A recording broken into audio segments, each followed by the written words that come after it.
And good morning. Welcome back to me. It's weird looking at it from this side. Doing a left to right bit now. Don't know how I feel about it. Hi, it's Glenn Clark Radio. I am Glenn. He's Griffin. And appreciate the fact that I was able to get a week off, get a week to spend with my family, and go down to the happiest place on earth. Where's the camera now? Is that me? Hi. That yeah. one, yeah. Very much the happiest. Jesus Christ. So it was a great time? The kids were very happy. Why are my headphones? Why are they so low right now? What happened there? Turn me up my headphones. Turn me up my headphones. Turn me up my headphones. Not that far up. Right. Yeah. Somewhere around there. That's fine. We got to get that back towards me somehow so I can control that when I need to. It's tough because we all want to be able to control. We got to work on that. That's things. Let me pull the curtain back. I went to Disney World for a week. It was obviously not great timing because it was when the Ravens season ended, and so it would have been good to be here and doing a show, and the Ravens had their end-of-season press conference and the whole thing. Is the way it worked. I was offered to have some of my trip paid for. Definitely not all of it. Some of it paid for. When somebody offers to do that, you work around their schedule. That's the way that it goes. And so this is when it was possible. This will almost certainly be the only time my kids ever get to go to Disney World. That's the way that it is. I'm not exactly rolling in money. So believe it or not, I know you'd think that from the sexy nature of what it is that we do here. So this is what it was going to be. And so not ideal, not the perfect circumstance. But it's fine, and it just so happened to be that we needed to do a little housekeeping here at Pressbox, and we needed to move from essentially one office to another for various reasons. They'll bore you, but we had to do that. So with me being gone last week, Griffin took the time and did exactly that, moved us from one office to another, and it's going to take me a minute to get adjusted to that, but our studio has shifted like 4 feet to the right, which now means I get to hear car alarms as they go off. So I got that going for me, which is nice. That's definitely not going to be distracting at all during the course of this show. See what the Army wants to do about that. Good to be back. Sorry that we weren't able to do shows last week. And honestly, I try to be about as limited as possible as far as my content was concerned, just out of respect to my family, frankly. They deserve to have. I got a week off. I don't do that very frequently. They deserve to have all of me. My kids were having the time of their life, and they deserve to have me be present for that. So I know, like, it was, again, not the perfect week for that to happen with the Ravens being eliminated and everything going on. Greg Roman getting, not fired, but parting ways, whatever you want to call it, with the Baltimore Ravens. Not the ideal time for it, but that's the way that worked out. I hope that you understand. Thank you for understanding. That's the way it's going to be. I've talked before. There might be more changes coming at some point during the year. I have no idea. We are considering a lot of different things, but for now, it's good to be back. And for now, we shift into there's a joke within the sports media community that we cover both sports here. In-season football and out-of-season football, right? Like, that just because the season is over, as many of you know, that doesn't mean that football isn't the highest priority. Now, unlike some other places, we do also cover, like, college sports, and we will certainly probably do far more Orioles this year than we were planning to do a year ago, right? Because there's the thought they could be more relevant. So there's lots of other stuff to do. But the focus is going to continue to be football because, let's be frank, that's what drives this. And the focus will, of course, continue to here be the Baltimore Ravens, who have one particular thing that still remains very much at the center of the universe. Jonas Shaffer is going to join us in about 15 minutes. We'll talk to him about the Ravens press conference last week. I'm writing about it today at PressBoxOnline.com. Also, we will talk some Terps this morning. Got a good win over Michigan last week. I get it, Michigan's not very good, but they do have an interior presence, and there was a time where I didn't know that Maryland would win a game against a team that had an interior presence. They damn near made it too. Damn near went on the road. But by the way, everything that you think about Purdue, I feel like I agree wholeheartedly. They're not actually a good basketball team. They have an alien. And in college basketball, that's good enough to win you a bunch of games alone. You have one alien. They're not a very good team. I don't think they're going to make a very deep run in the NCAA tournament, but I get it. Because they're stockpiling wins, they have to be ranked as highly as they are. They have to be considered a number 1 seed. I'm not trying to be disrespectful towards Purdue, but come on, man. Like, they just don't have a whole lot else. They have a player. It sort of feels like remember when the year that RG3 was at Baylor and they treated him winning the Heisman Trophy like they had won the national championship? Because they realized like that's what they had. They had one dude. And it sort of feels like what it is with Purdue basketball. They have one dude. Hell of a dude to have. Wouldn't mind having one of those. Give me an alien when you can get it. But Maryland put up a lot of fight. We'll talk to Chris Knoche about all that a little bit later on. Also, Jeremy Conn joins us, which is weird because he didn't even do his own show today. So, I don't know what that's all about. I did see he was celebrating his son's 21st birthday this weekend, so maybe that, maybe the plan was this could get a little out of hand. Our buddy Peyton, who also works over at 105.7 The Fan. So, we'll catch up with Jeremy later on in the morning as well. Today's show brought to you by UMBC Athletics. On the road this week for a couple of games before the UMBC men return home February 1st to take on Binghamton. You need to experience game day at the Peak. You can get your tickets right now by going to umbcretrievers.com. The UMBC women are home for a pair of games this week, Wednesday night against NJIT, Saturday afternoon against Vermont. Get your tickets for those as well at umbcretrievers.com. My column today at PressBoxOnline.com dives into the question that I feel like most people were asking in the aftermath of the Ravens press conference last week, which is, how honest are they being?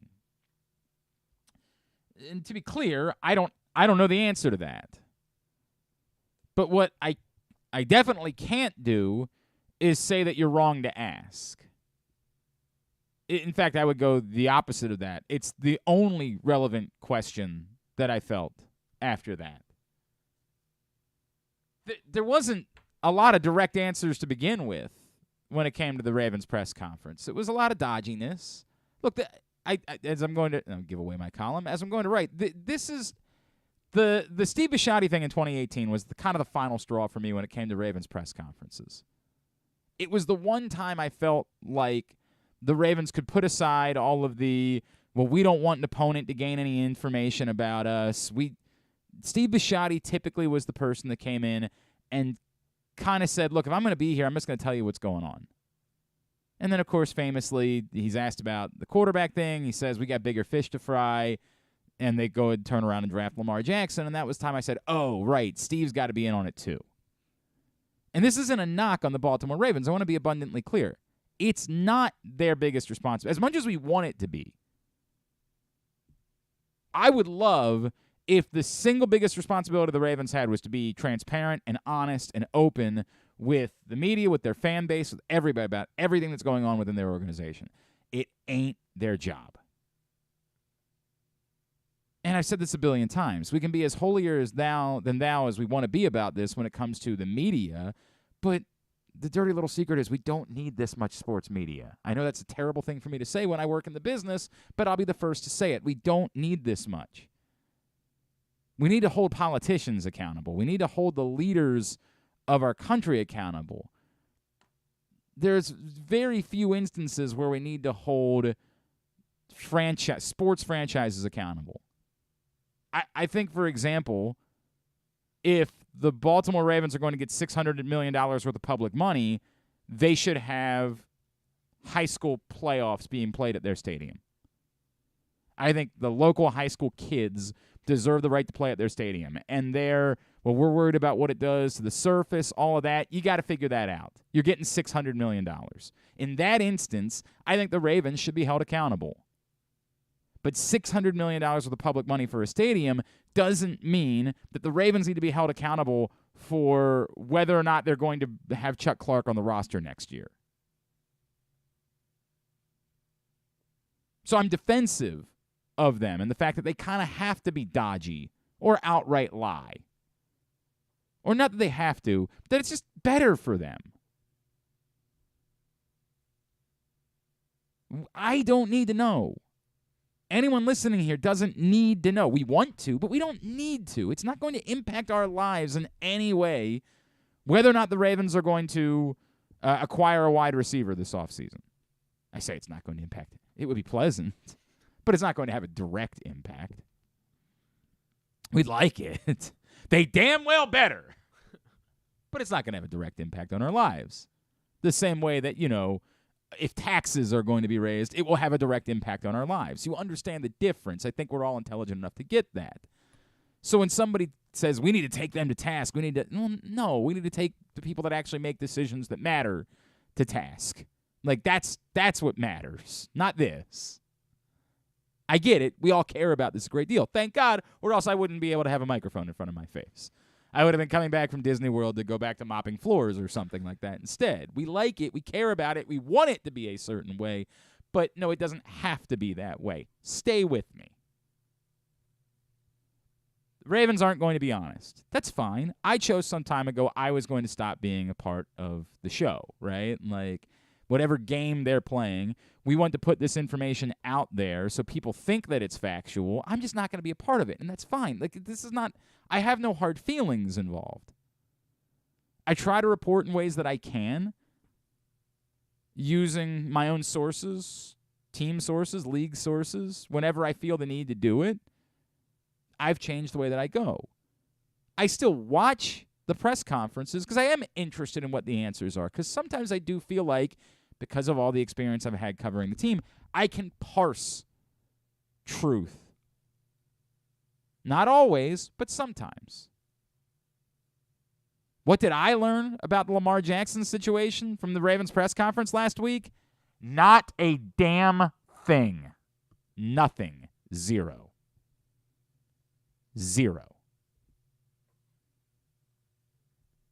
Only to the extent that I guess there was some scenario where the Ravens could have walked in and said, hey, surprise, we announced we've got a contract done.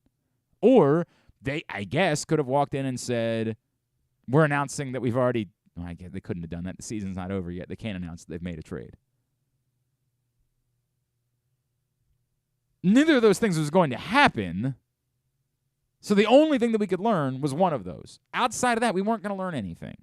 To be abundantly clear, all of the reporting that I've done, and I'm not trying to pretend like I'm reporting even to the level that the Jonas reports. Jonas Shaffer from the Baltimore Banner is going to join us in a couple of minutes. I have never had someone suggest to me that the Ravens would prefer to move on from Lamar Jackson. Everything has always remained the same. The Ravens want to do a deal with Lamar Jackson. The extent they're willing to go in order to get that deal done, I haven't been able to get a straight answer on that. We all know the numbers are out there about the reporting, $133 million. Mike Florio, because he thinks he's the smartest man on the face of the planet, wants you to know that that's not the really important number. The really important number is what's fully guaranteed in the first year, blah, blah, blah, blah, blah, blah, blah. I think that's the only thing that we can take at this point as being factual, because we've now had multiple different people report the exact same thing, that was on the table. Good offer, apparently not good enough for Lamar Jackson, which is fine. He has every right to ask for market value. And whether the Ravens like it or not, market value became what Deshaun Watson got from the Browns. Which, by the way, doesn't mean that's exactly what Lamar Jackson's asking for either. I have had people in the reporting process tell me that it is not as black and white as sometimes we've suggested it. That it's either fully guaranteed or nothing. That there might be more wiggle room in there than some people have reported or have hypothesized, particularly from the Lamar Jackson camp. Clearly, not as much wiggle room as to make that offer work. They have time right now to go back and try to work on this. And whether the Ravens think that Lamar Jackson could have pushed it and tried to test his injured knee at the end, they're never going to tell you the truth about that. They'll never do that. I heard a bunch of different things. I didn't report all of them because that's not how reporting works. Just hearing stuff isn't good enough for me. I just told you, I have been told by multiple people that it's not necessarily as simple as fully guaranteed or it's dead. But when I hear other things, when I hear somebody say, well, the Ravens think whatever, yeah, go take a shot, put a brace on. I've heard plenty of things, none of which I'd be comfortable reporting. I don't know how the Ravens felt about it. And they left enough dodginess. Like Eric DeCosta said, we don't think that Lamar Jackson, not playing was related to his contract. But he didn't say, that's absurd. That's the most ridiculous thing I've ever heard. He was even dodgy about that answer. To be clear, if the Ravens believe that Lamar Jackson was truly holding out at the end of the year, there's no coming back from that. They would not attempt to keep Lamar Jackson on this football team. There's no coming back from that as a football player with a football team. I have no reason to think the Ravens truly believe Lamar Jackson was simply holding out. Zero. In fact, I would go the opposite way. I have every reason to believe that's not the case. So here we are in the exact same spot that we were before. Is the relationship between on the national level, people that have no idea what's going on, if you get your information from those people, you're a dope. I love you. God bless. But when someone tweets me about what some dude on Fox Sports Radio or some guy who's on FS1 says about you're wasting your time. They don't know. They're talking out of their ass. Now they're compensated for it, and God bless them. I'm not knocking them. It's not on them. The Nick Wrights of the world. I don't even know who Nick Wright is and how he became a thing. Honest to God, I don't. I don't know where he came from. I don't know what his connections are. I know nothing about the guy.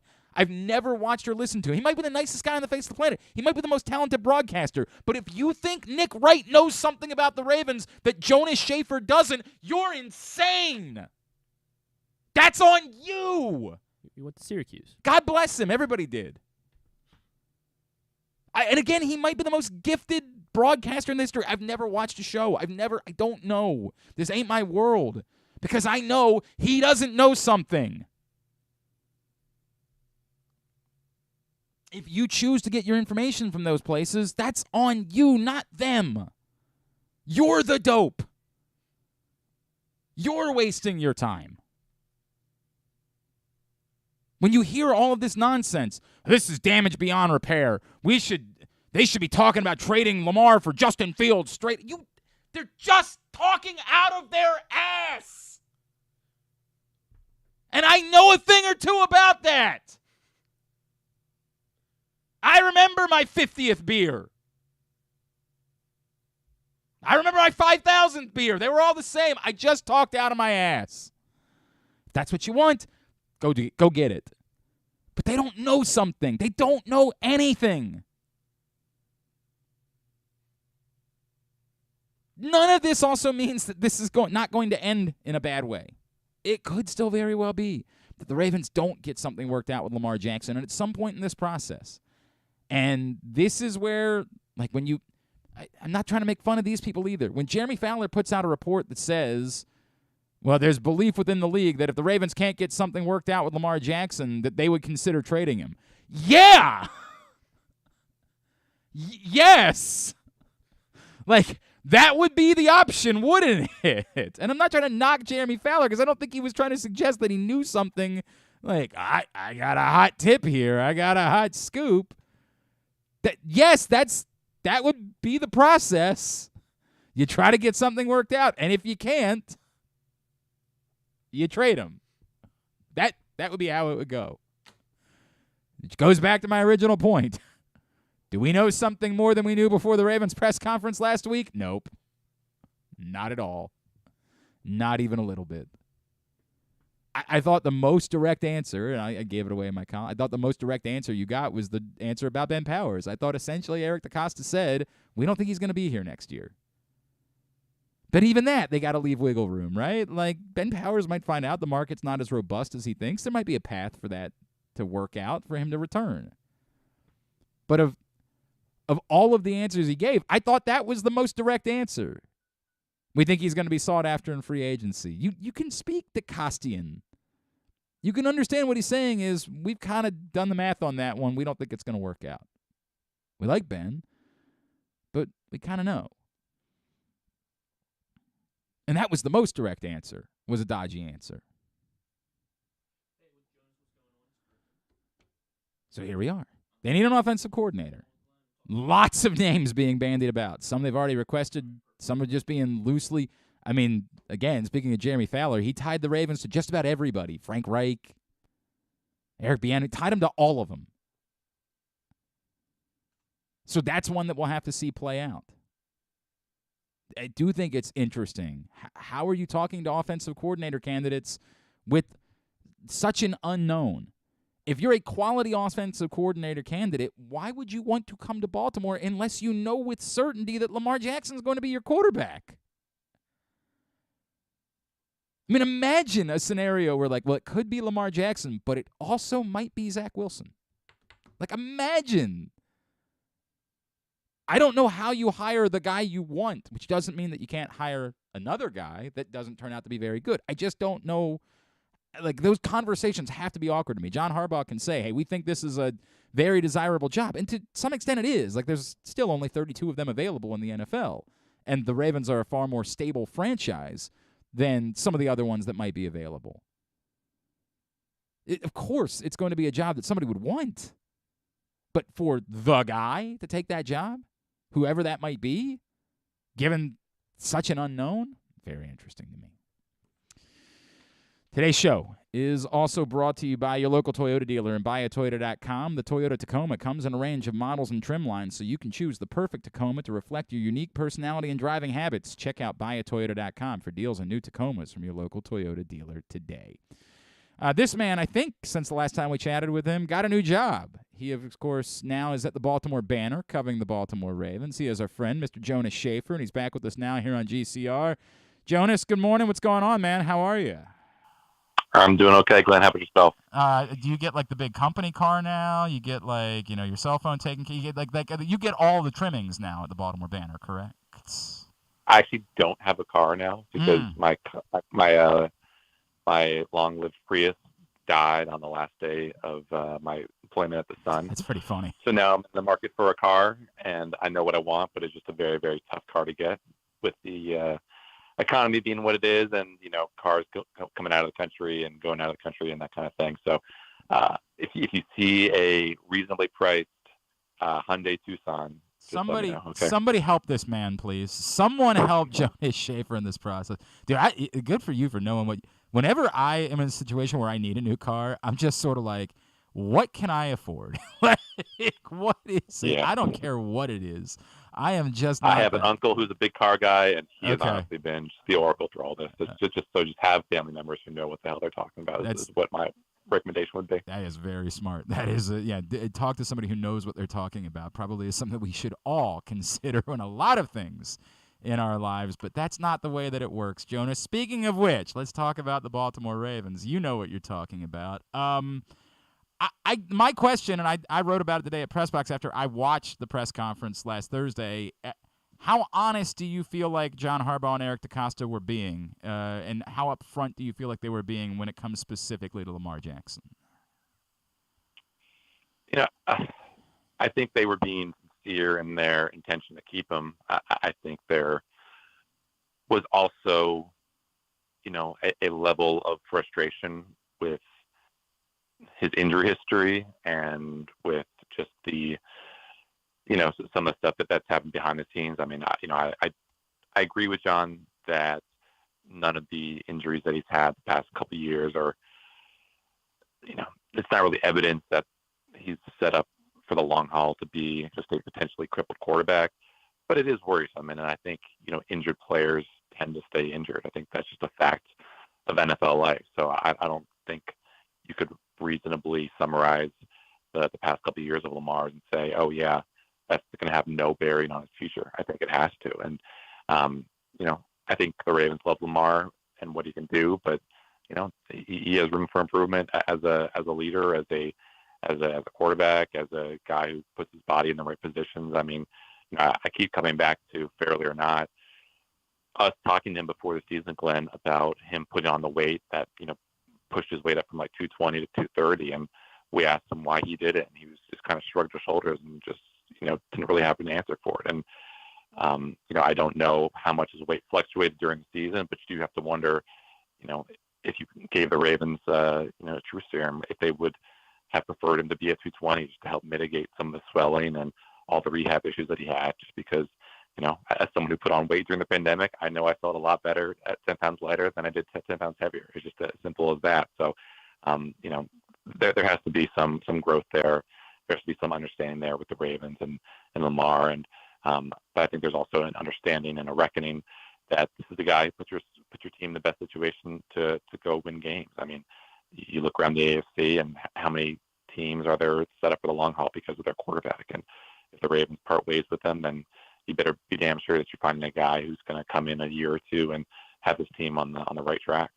I keep coming back to that. Like any scenario where somebody says, well, hey, it's not the end of the world to have a really good roster and extra draft picks. Like, well, yeah, I mean, it's not the end of the world. We all know that nothing is the end of the world except for the end of the world. But, like, not having a quarterback is death. And you can say, well, look at what the 49ers are doing. It's an extraordinary set of circumstances. It's 1 in a billion. Like, that you can do something like this. And by the way, until yesterday, we thought Brock Purdy might be proving to be a guy, and he might still prove to be a guy. We'll find that out at some point.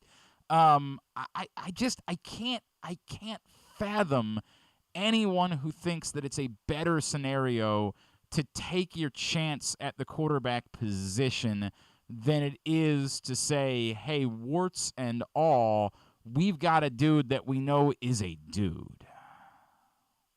Yeah, and from Lamar's side, he has long talked about how what motivates him more than anything is winning and winning a Super Bowl and being, basically the Black Tom Brady. And if he thinks that going to like Atlanta, which has, fine, some nice young talent there with Kyle Pitts and, Algier and that offensive line, then maybe he's set up for some success, but certainly not as great a chance for success as in Baltimore. And, Ryan Stanley, who's a close friend of his, said that, there's this overblown notion that all Lamar cares about is money, and that what he wants more than anything is to win. Well, if he comes back to this team, and more than that, if he signs like a long-term extension, that still guarantees him a lot of money, but maybe the cap hit for next year is like $30 million instead of $45.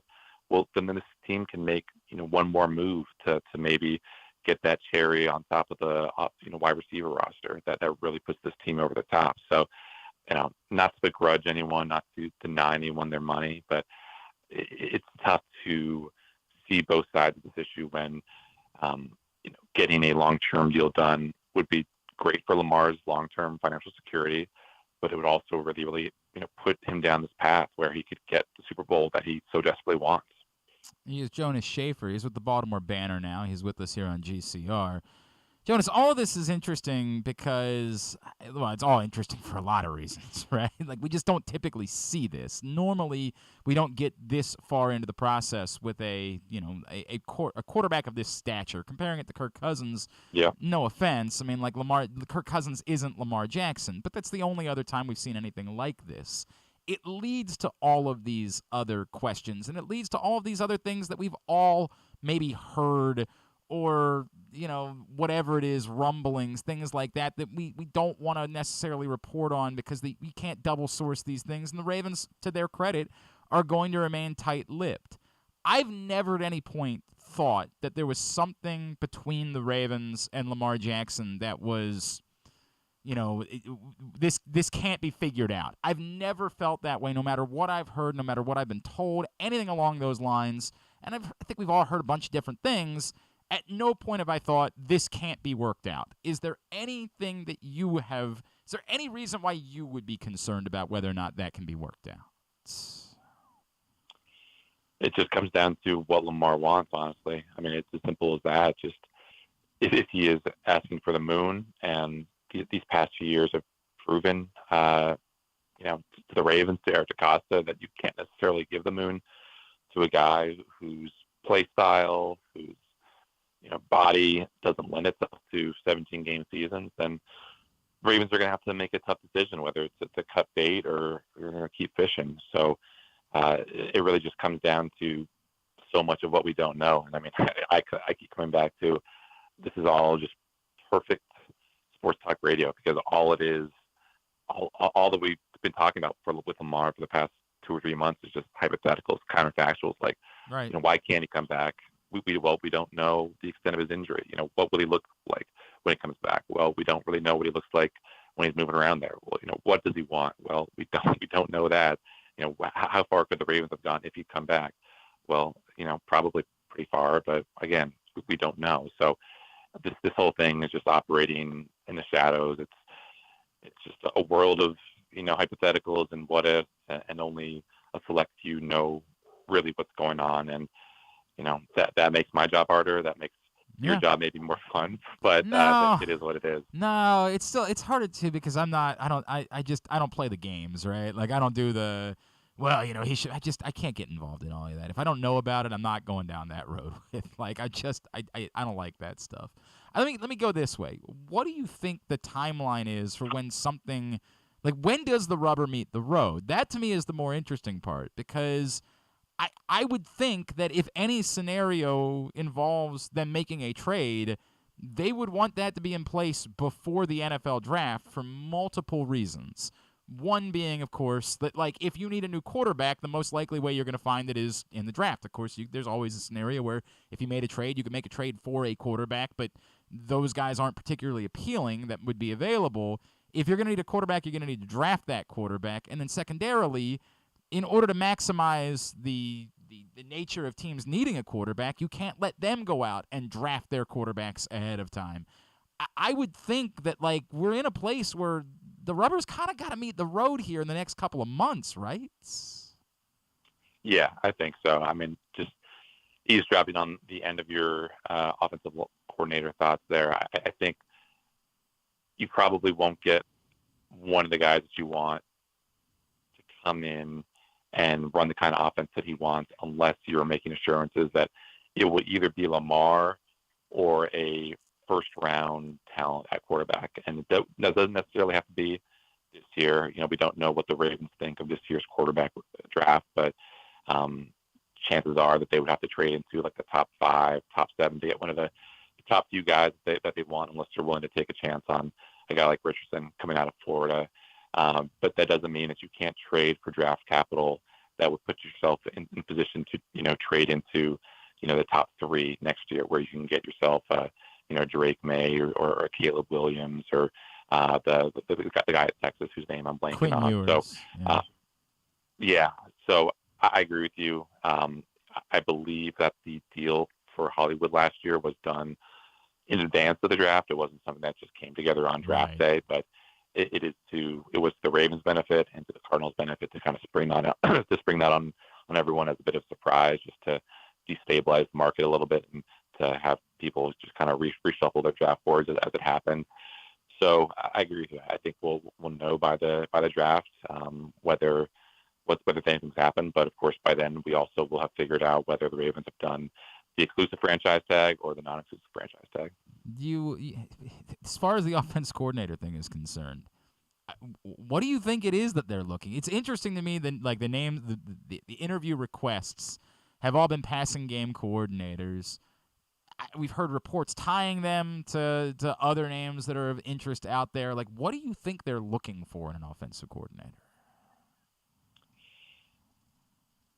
I wouldn't put too much stock into some of the names that you've heard. I mean, like, I think the Robinson fella from the Rams, could be a legitimate candidate just based on the McVay ties. But I think what's useful for John Harbaugh and his staff right now is using these meetings as kind of informational meetings, just, being able to talk X to the nose with these guys and get a sense for some of the scheme wars that are happening across the NFL and get a sense for why stuff works, how to attack certain defenses, that kind of thing. I think it's just like what you see with college coaches when they go from, when they visit other schools during the summer, just to get a sense for, what's happening and why it's happening, that kind of thing. But the thing that I would remind everyone about is, if you see John Harbaugh as being stubborn or intransigent, just look at his last 2 hires. I know that the Mike Macdonald hire, everyone just saw as, oh, this guy's going to be a mini Wink. This guy's going to be a young Wink. Well, it turned out he was actually, in a lot of ways, a polar opposite because that's fair. He put in a defense that did not blitz. He put in a defense that played a lot more too high. He put in a defense that was, way more willing to play with light boxes than Wink ever did, and it worked to the Ravens' benefit. And when you look back at the Marty Mornweg to Greg Roman transition, that was going from Joe Flacco drop back pro style stuff. I shouldn't say pro style because Greg Roman was technically pro style, but shotgun heavy, spread them out to we're going to be the most dominant run game in the NFL. We're the most dominant run games in NFL history. So John Harbaugh doesn't really have a particular orthodoxy, and I think that makes him a little bit more willing to consider everything that's out there. I mean, like he said, he's going to cast a wide net, and I think if you're telling yourself that, he's going to look for the next Greg Roman because he gave some nebulous quote about the Ravens having their identity, well, I would say just look at what he's done the past couple of years. It's fair. All of that is very fair. I still just don't know how any of this works without knowing who your quarterback is. Like, it's a very weird spot to be in. What I would say to that, Glenn, is like, you don't necessarily have to have a great offense to go from offensive coordinator to head coach.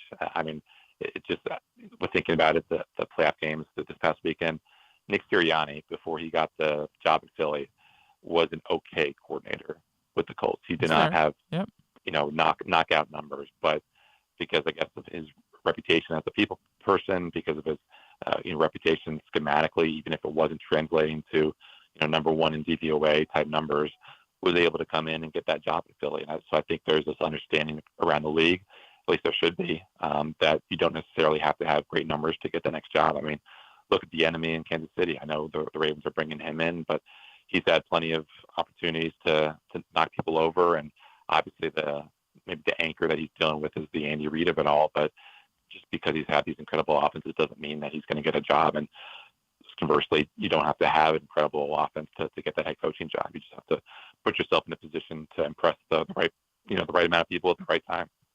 That's fair. All of that is very fair. I still don't, I don't know how interested I would be in a job if I don't know who my quarterback is going. I get it. There's only so many of them available, and the opportunity is the opportunity. Just how low are the Ravens on that, that 10-team pecking order? I mean, I think at worst they're number 4, number 5. That's fair. That's fair. Yep, I agree. Like, there's just, as I said before, there's franchises that you would say, I don't care who your quarterback is. I don't want to work for your franchise. Like, it's not an ideal place to be. I know better than to go take a job here. I think that is true. Whereas the Ravens, it's an opposite feeling. There's no doubt. Jonas, what should we be expecting as far as does your coverage change in the coming months? What does Jonas Shaffer at the Baltimore Banner look like? What should we know moving forward? I guess more handsome, drinking more water. Look at you. Having a better diet. Look at you. Not having to worry about stuff. Not having to worry about Mark Turgeon at all. Like, these are all good things. It's going to be good times. Just very, very digital first, I guess, is the way to put it. Just plenty of graphs and charts and all 22 film, and I'm sure whenever this offensive coordinator stuff is finalized, I'm just going to have a field day with the teams and stuff that'll be available to look at it and to look into. So it's a very, very exciting time, even though it's a very, very nervous time, I'm sure, for a lot of Ravens fans out there. The Katie Porter of Baltimore Ravens coverage is the way that I'm going to refer to it. You're going to have your whiteboard with you at all times, and I like the idea. I like the idea of that. Of course, on Twitter, @Jonas_Shaffer is how you follow him. Appreciate you, pal. Let's talk again soon, all right? All right, bud. Take care. It's Jonas Shaffer with us here on GCR. Today's show also brought to you by PressBoxOnline.com/offers, where it's championship week. Why don't you win some money? Seems like a smart thing to do. I'm not a genius, but I would try to win some money if I were you. That would seem like a reasonable thing. Cash in on the AFC and NFC championship games. Go to PressBoxOnline.com/offers. Sign up with BetMGM. Bet $10 and automatically get $200 in additional free bets. Get this promo and more by going to PressBoxOnline.com/offers now for over $2,000 in promo offers from all of Maryland's mobile sports books. Again, PressBoxOnline.com/offers. ravens.com/offers. More Ravens conversation will be coming. We're also going to look into the week that was in the NFL playoffs, as we are down to the Final Four.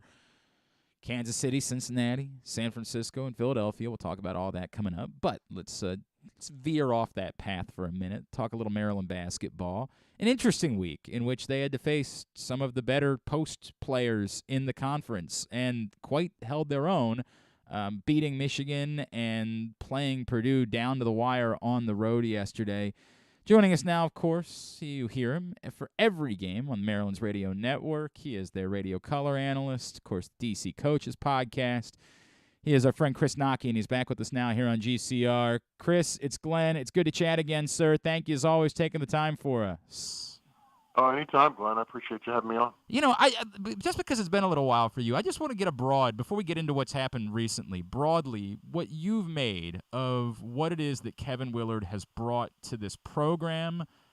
Not just, the away from the floor stuff, the culture stuff, but in watching game in and game out, maybe the biggest difference that you think that Kevin Willard has brought as a coach, as an X's and O's guy, to what this basketball team is capable of doing. Well, there's a lot to that. First of all, the most important thing he's brought, Glenn, is just a new voice. Sure. It's one certainly very clear voice. He does, he's an intense guy and wears his emotions on his sleeve. I think also he's very supportive and very positive with these guys. And that's not to say he won't get after him, but I just, I like the things he does. Clearly, he makes adjustments at halftime. He's been very good. They've been very good coming out of the locker room for the last several weeks, which is a big deal. I think he's also given some of the guys who, we were unsure about. He's given some of these guys some confidence. I look at the growth of Julian Reese, for instance, and yesterday maybe the most salient takeaway from the whole game might have been the fact that Julian played most of that game with 3 fouls and was able to keep himself on the court, didn't do anything silly, and was a major factor in the game. No doubt. So, he's done a good job kind of across the board. And they're not filled with talent. They're not filled with 5-star guys, but they play hard as hell. And they've really started to turn the corner, it feels like, as a team. Now, you get these 3 straight home games. It's time to take advantage of a break in the schedule because it has been a brutal last couple of weeks in terms of last several weeks in terms of the schedule. It's so funny you bring that up. I was talking to Seth Greenberg a couple weeks ago. He said, I don't know that there's a team in the country for whom home court advantage is going to be more important for, just specifically because of the depth issue. And now, look, they've gotten some minutes from guys that I don't think, 2 months ago we were expecting to see Maryland get minutes from. But I think we all would still say it's probably the biggest uphill battle that this team faces, for right now, for the micro, is they're not very deep. They don't have 9 guys you can count on. And I get there's not a lot of teams in the country that can say that. I understand that. But it does feel like, for those reasons, home court and that type of energy, really important for this basketball team to take advantage of it because they are going to be up against it with their depth no matter what they do the rest of the season. Well, the other thing is the way the league is shaken out is, I guess Purdue is now 8-1, I think, in the league. And save for Purdue, I think you might have a boatload of 10-10 type teams. Teams are right because everybody's beating each other.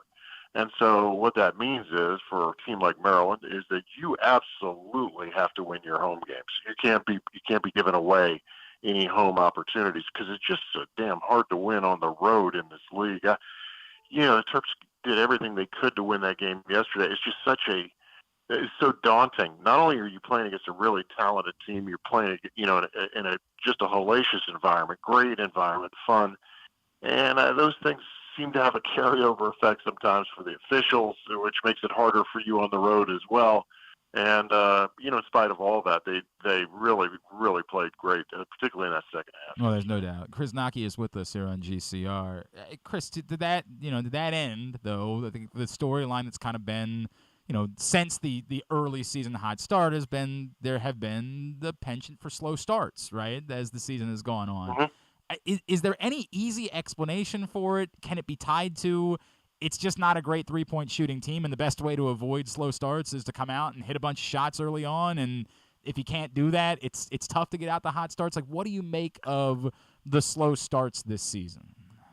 Yeah, I mean, when you're coaching a team like that, you do everything you can to sort of redirect the preparation part of the game, because it's clear that they if you leave them to themselves, that they're just not getting appropriately prepared to play. And now one of the things that we've seen, we don't see it on the road, but we do see it at home, is that Willard is actually out there on the court with these guys 2 hours before the game. When they're out shooting around 90 minutes before the game, when there's nobody in the gym, normally coaches are in the back, wringing their hands in the locker room. And Kevin has not been that way at all. I think he decided a few weeks ago that he had to change things. He had to change the way these guys were working, and they're a lot more. They find religion when the head coach hits the floor. It's just different. And so when Kevin goes out there, they're not just playing. My high school coach used to say, you don't want to go out there playing grab ass. You want to go out there with purpose and a focus. And I think having him around in that situation has definitely helped for sure. I think it's very fair to say that. And again, it's not easy to overcome not being a good. You can keep trying to be a better three-point shooting team. You can just keep taking shots. But I do think that it's been clear this team is at their best when they are driving with a purpose, when they are, kind of putting their head down and going to work and saying, we don't care what's about to happen here. Our goal is we're going to get to the basket and make something happen. It seems like that's been their most consistent offense this season. Well, their two best conference performances against Ohio State and against Michigan, they basically put the three-pointer in their back pocket. Right. They shot a few of them, but for the most part, it was attack. And I watched these guys shoot in the fall, and they appear to be a pretty good three-point shooting team. But when you're shooting in an empty, open gym, and there's nobody in your face, and there's no structure to the game, and no officials, it's just a completely different animal. Now we are basically 20 games in. Evidence would point to the contrary. That's not a good three-point shooting team. So you have to deal with the strengths you have to deal, more importantly, with the limitations you have. And to that point, I think that they've figured that out, that, open three-pointer is not a bad thing, but this team benefits far more by penetration and penetration to depth, where you actually get a chance to really suck that defense down. And then, you're right. They've benefited by sort of a change in attitude there. I think and by the way, at that time, it becomes very fun to watch this team when they have that attitude. It becomes a very fun team to watch. Chris, agreed.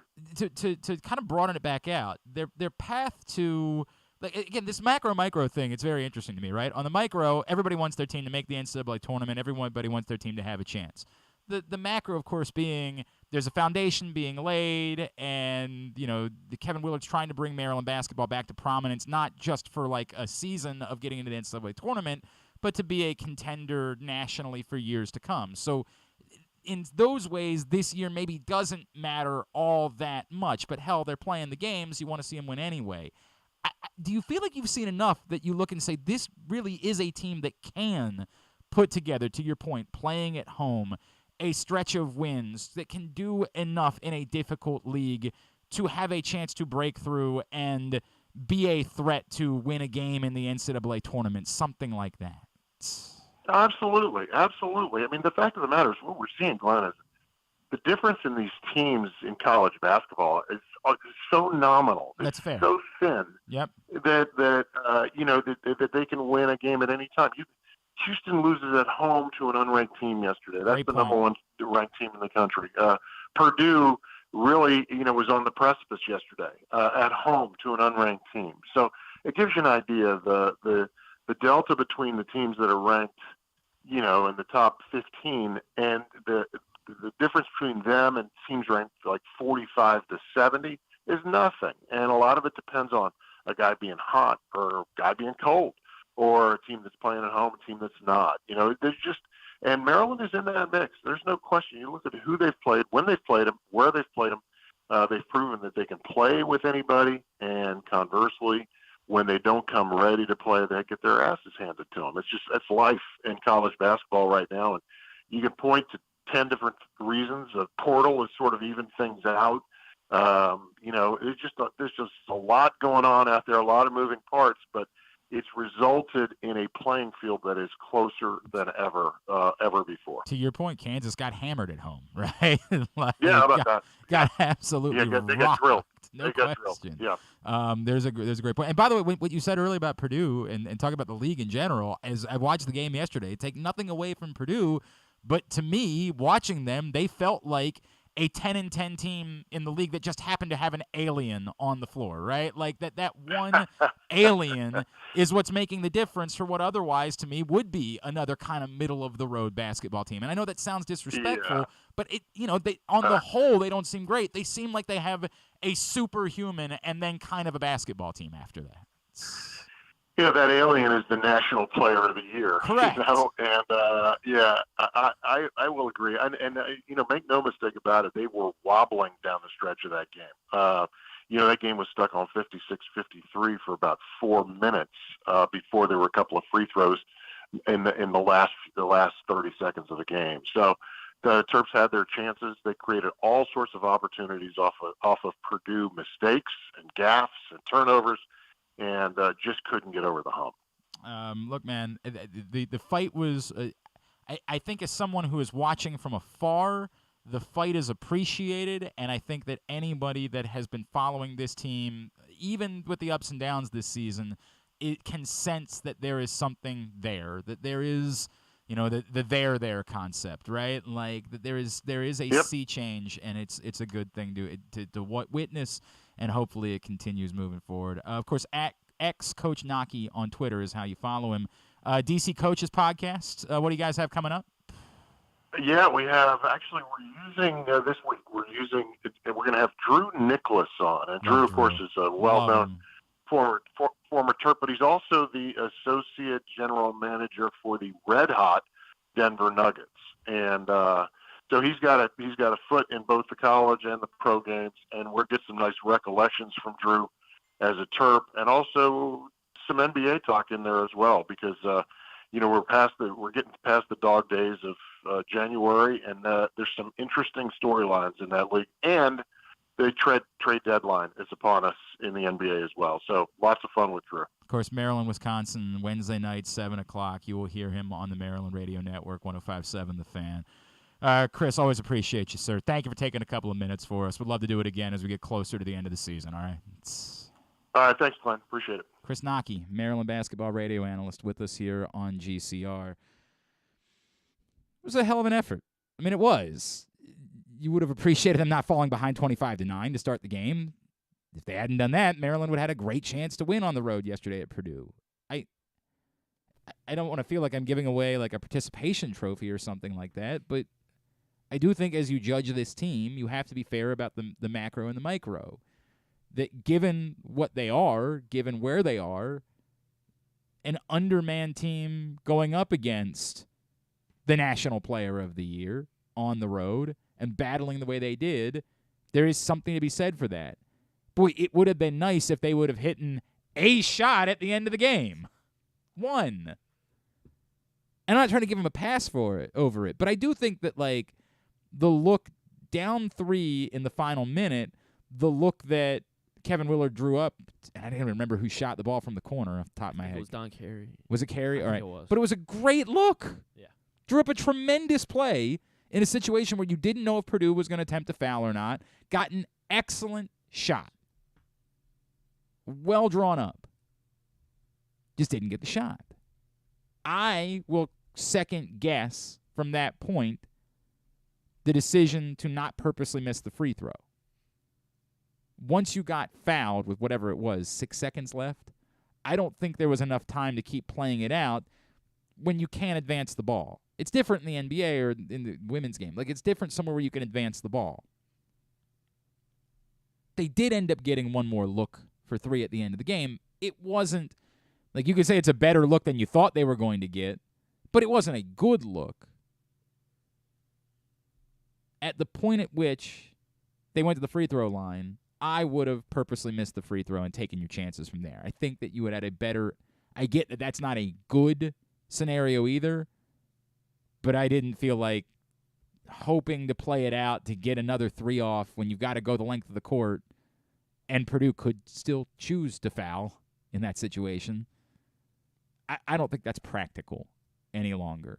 Now, again, the point might be they got a half-decent look. They got one more shot. But I would have gone the intentional missed free throw route at that point. All that being said, I did not expect them. Did not expect them to be in there. I thought they were going to get pulverized. Julian Reese played really well. Played really well, man. Really battled yesterday. You got to give that kid a hell of a lot of credit. All right, busy hour number 1 of the program. When we come back in, we are going to take a look at the weekend that was in the NFL. A major development in our picks contest. Major development from over the weekend that we need to discuss. And not just that your boy went 4-0 for the weekend. Did you really? Yes, I did. Another major development from the weekend. Why do you care? I don't know. I mean, this is a I weird felt bit. like I had a chance. Oh, now I don't. We'll talk about that too. We'll talk about that scenario as well. Major development. Something was clinched over the weekend. We got to get into that. Hour number 1 of today's program is in the books. It's also been brought to you by the print issue of PressBox, which is available for free at your neighborhood Royal Farms, any of the hundreds of locations around town where you find PressBox. Read it all, PressBox. I keep pointing at the camera that doesn't exist any longer because I'm just used to looking to my right. Now I got to look to my left. Hey, it's over here. Only a few weeks left for this one, the Best of 2022 issue with Mo Gabba Sports Person of the Year, Adley Rutschman on the cover. So go get it before it's gone. Daddy gone. The love is gone. The print issue of PressBox. It's Monday edition of Glenn Clark Radio. Gambling can be a fun and entertaining experience, but there are risks involved. If you're planning on betting on the game at the casino or on your phone or computer, know your limit, stay within it. Set a budget and a time to stop. Remember, gambling isn't a financial solution, and it doesn't mix well with alcohol or drugs. Know the risks and have a plan before you begin gambling. For free and confidential services, call 1-800-GAMBLER 24/7 or go to helpmygamblingproblem.org. Whether your focus is luxury and comfort, convenience and technologically advanced connectivity, or sporty performance and aggressive styling, we've got the perfect Highlander for you. Check out buyatoyota.com for deals on new Highlanders from your local Toyota dealer today. Looking for some excitement in the new year? Laurel Park has plenty of live horse racing events to spice things up this January. The much-anticipated winter meet kicks off on January 1st, plus we've got special MLK holiday racing on Monday, January 16th, and the Winter Carnival Stakes on Saturday, January 21st. Winter may be cold, but the racing at Laurel Park is hot. Learn more about upcoming January events by visiting laurelpark.com. Stan the Fan here, welcoming back one of my favorite sponsors, the Costas Inn. And everybody around Baltimore knows the Costas Inn is a great place to go and grab crabs, steaks, salads, soups, whatever's on your mind to eat in person. But did you know that the Costas Inn has upped their game? They are now one of the premier takeout places in Baltimore. Give them a call now to order your food, 410-477-1975. That's the Costas Inn over 4100 North Point Boulevard. Another Orioles season is in the books, and the Bat-Around was there every step of the way as the Birds posted their first winning season in 6 years. And after promoting 2 #1 overall prospects in Adley Rutschman and Gunnar Henderson, Mike Elias has said it's liftoff from here. Hi, I'm Paul Valley, and along with my co-host Zach Goodman, we'll be here every Saturday from 10 a.m. to noon all off season, discussing every signing, trade, and waiver claim as we navigate the cold winter months that lead to spring training. You can watch us at youtube.com/PressBoxOnline and Facebook.com/PressBoxSports, or listen live at PressBoxOnline.com/radio. And if you miss a show, you can find us anywhere you get your podcasts. So tune into the Bat-Around with Paul Valley and Zach Goodman every Saturday from 10 a.m. to noon right here at PressBox Sports. It's the perfect time to sign the young basketball fan in your life up for a membership in the Retriever Kids Club. It includes free youth admission to all regular season UMBC home games, plus a t-shirt and a drawstring backpack. Membership is only $35. It makes a great gift. Visit UMBCRetrievers.com/Kids Club for more info. Membership is available for kids 12 and under in the Retriever Kids Club. Again, UMBCRetrievers.com/Kids Club. If you can't listen or watch live, you can subscribe to the show via Spotify, Amazon, or Apple Podcasts. Leave a 5-star review while you're there. Or, if lying isn't your thing, we'll take a 3.5-star review too. All right, back in. Hello. Hi, I'm Glenn. I don't remember how to do this. It's been a week. I forgot. Back in here on GCR. Don't forget, PressBoxOnline.com/offers. PressBoxOnline.com/offers. And if I haven't mentioned it yet, PressBoxOnline.com/offers. It is championship week. Cash in on the AFC and NFC championship games by going to PressBoxOnline.com/offers. If you sign up with BetMGM and bet $10, you automatically get $200 in additional free bets. You can get this promo and more by going to PressBoxOnline.com/offers right now. Over $2,000 in promo offers are available from all of Maryland's mobile sports books, but you gotta go. There's no code. There's no other way around it. There's no other thing you can do. You gotta go to PressBoxOnline.com/offers in order to take advantage of them. All right. We will catch up with our buddy Jeremy Conn coming up at the bottom of hour number 2. Figure out if he maybe got the weekend got away from him as he was celebrating his son's 21st birthday. We need to recap the weekend in picks, and it was a quite consequential weekend in picks. Very consequential. I will point this out. Of course, we weren't here last week, so picks went a little bit different. From the week before, a bunch of us have to eat pork and beans popsicles. It's you, me, Melissa Kim. Is that it? We all then three John of us, from the and week John before, from the week before. So, yeah. We got to figure that out. I'll talk to John about it. I got to talk because John and Melissa, I don't know if their schedules will line up that we can all do it on the same day. I don't know how that will work out. We'll figure it out. But we are going to do it. Just because we have not forgotten about it simply because I went away for a week. I promise you. By the way, none of us really had a terrible week that week. We just all went 3-3. And we said, with there only being 6 games, it was ripe for ties. So that's the way it worked. Wild card weekend. 3 of us tied at 3-3. We all got to eat pork and beans popsicles. So Griffin got exactly what he wanted. All of a sudden, Griffin Got a ton of popsicles. got hot and bothered about, I want to make all these pork and beans. I don't know what it's a weirdo. This psychopath. Probably not going to be able to do side bets the rest of the year because there's only 3 games remaining for the year at this point. It's going to be really hard to do a side bet. Head-to-head in the Super Bowl? Head-to-head. We could do that. We would have to pick the game differently or else we would both be clinching a loss if we pick the game the same way. That's the problem with doing side bets at this point. So going into the weekend, I was tied with John Proctor atop the table. Let's see how things played out this week. 4 games from this weekend. Jacksonville, Kansas City. This was hairy when the Jaguars fumbled late. When the Jaguars, I was very confident about the Jaguars covering right up until that moment. Was it Agnew who fumbled the ball? Was it? Late in the fourth quarter? When they fumbled late, when it looked like they were about to score, there was a part of me that said, "Oh, F. Like, this might not work out for us." The bummer for the Jaguars is they played about as well as you could hope for. Just within the margins, they end up losing this football game. That fumble was disastrous. I mean, like that they were gonna be in the thing. Kansas City doesn't look overwhelming right now. They don't look like the Chiefs of the past couple of years, and clearly Patrick Mahomes' injury is it's center stage going into the AFC Championship game. There's no storyline more significant.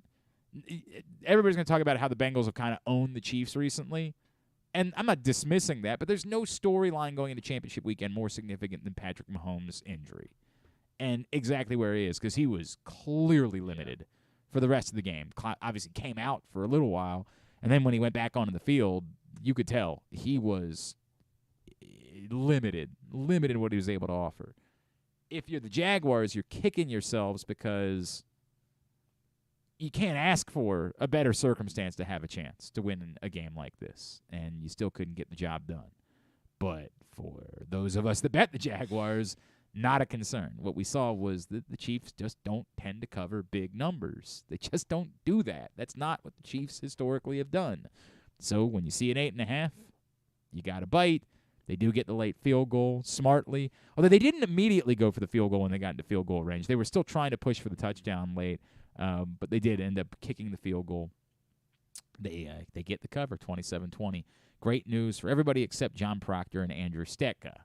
Really bad news for Andrew Stetka.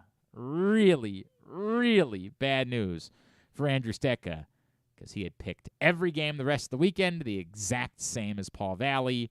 He had to have that game to have a chance in order to stay alive.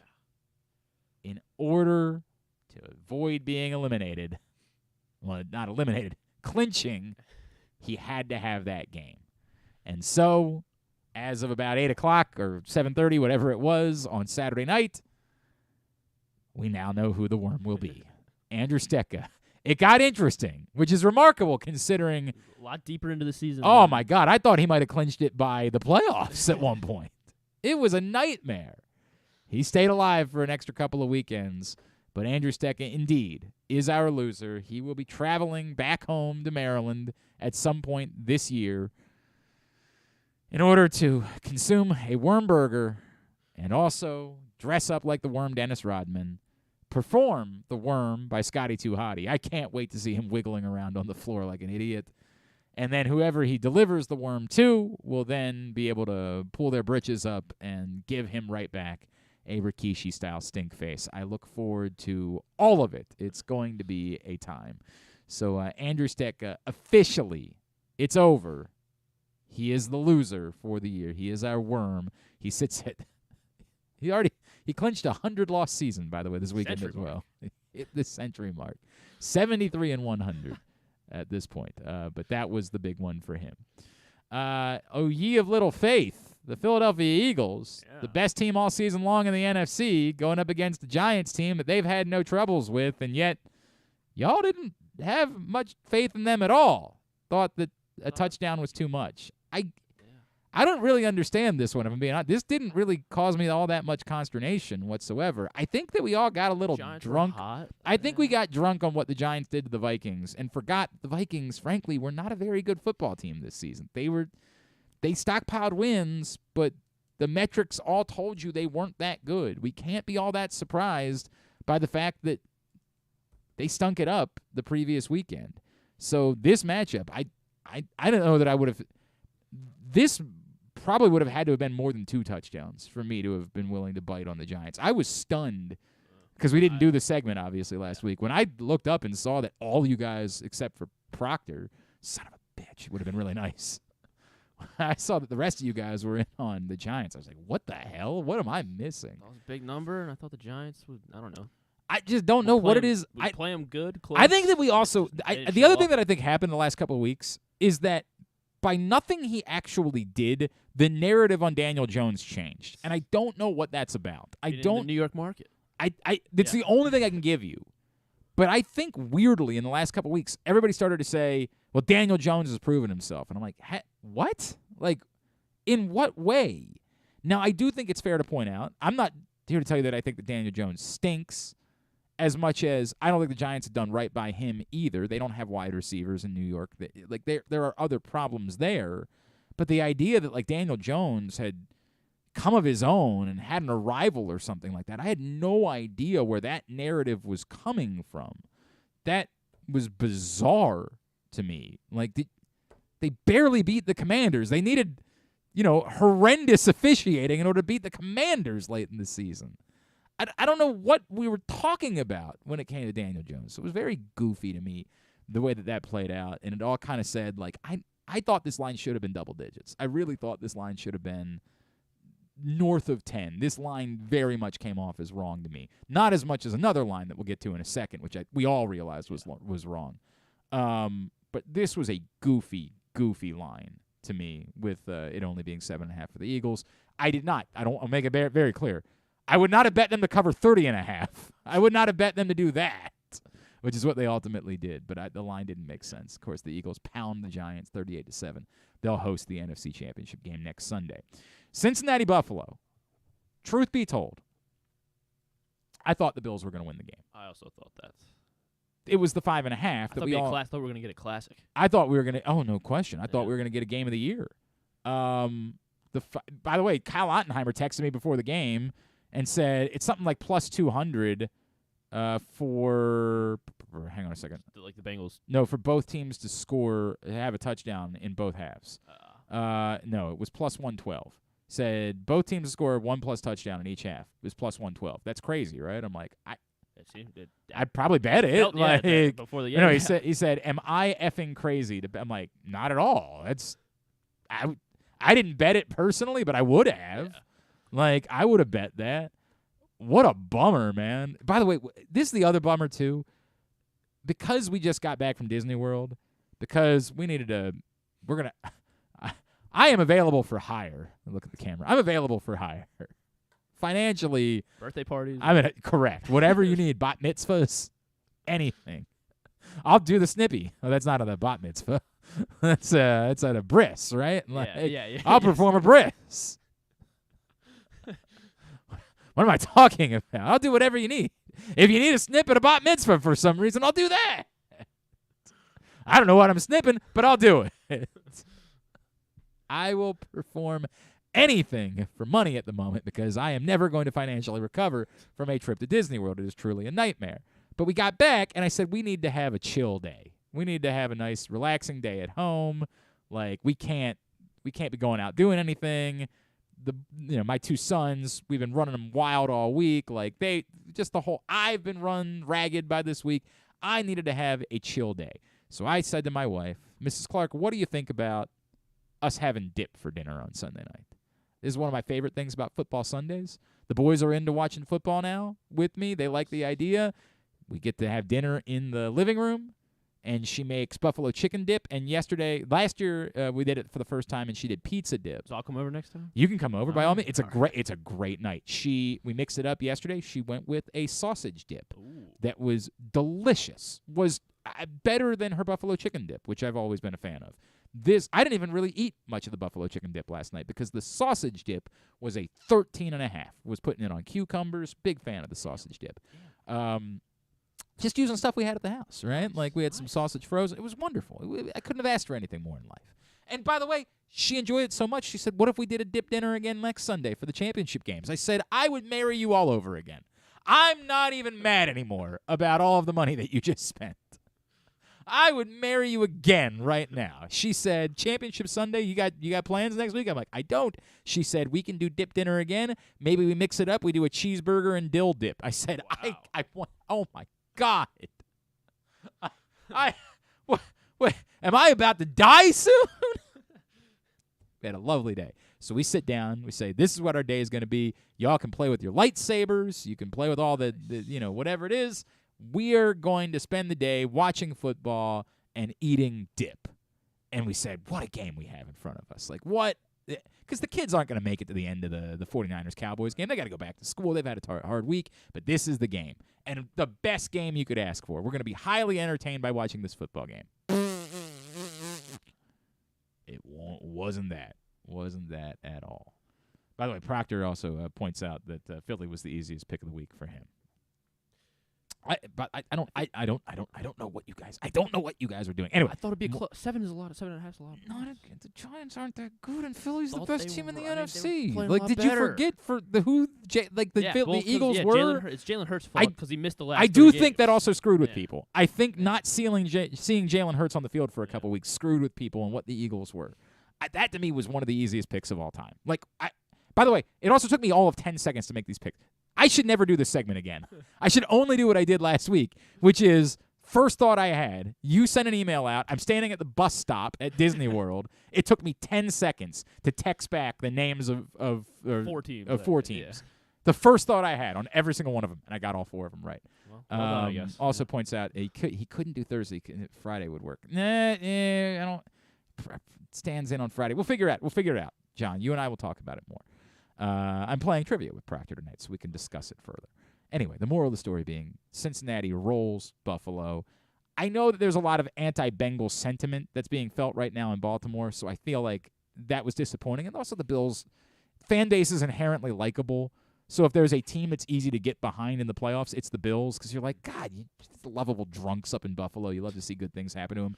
Whereas Bengals fans have become utterly insufferable the last couple of weeks in particular. Like before the coin flip crap, I think there was a feeling of like, well, they've suffered through a lot. Like, maybe you could feel good. That's over. There's none of that. There's no good feeling towards the Bengals fan base any longer. They're insane. Like, they're nuts. They are detached from reality. So that was disappointing, I thought, to a lot of Ravens fans, because the Bills were probably the most palatable of the options that were left for you to say, I would feel good. I would be happy for them. And plus, Stephon Diggs is there, and we love Stephon Diggs and wish that he had been a Raven. So, like, there's a lot there that you like. I think that was an easy team for people around here to get behind. So that was doubly disappointing as far as that played out. But everybody was on the Bengals because we all could see that line should have been less than a field goal. That line should have been far closer. 5.5 was nuts. I don't know how many of us thought the Bengals were going to win, but the line was nuts. It was insanity. And to the insanity of, is there something we don't know? Yeah. And it was easy to point out, like, hey, suffering another offensive line injury. The Bengals did not look the same against the Ravens last week, so maybe that was the reason why the line was a little bit screwy. I remember watching the game. I tweeted that even after the fumble fiasco. Said, are the Bengals good? Like, they didn't look good against the Ravens. They didn't look like a good football team. They just sort of looked like a team that was going to get by because the Ravens didn't have a quarterback. But they looked a lot different yesterday. Yeah. They looked far different. They look like a serious threat to win the Super Bowl now. And, of course, last night, Dallas, San Francisco.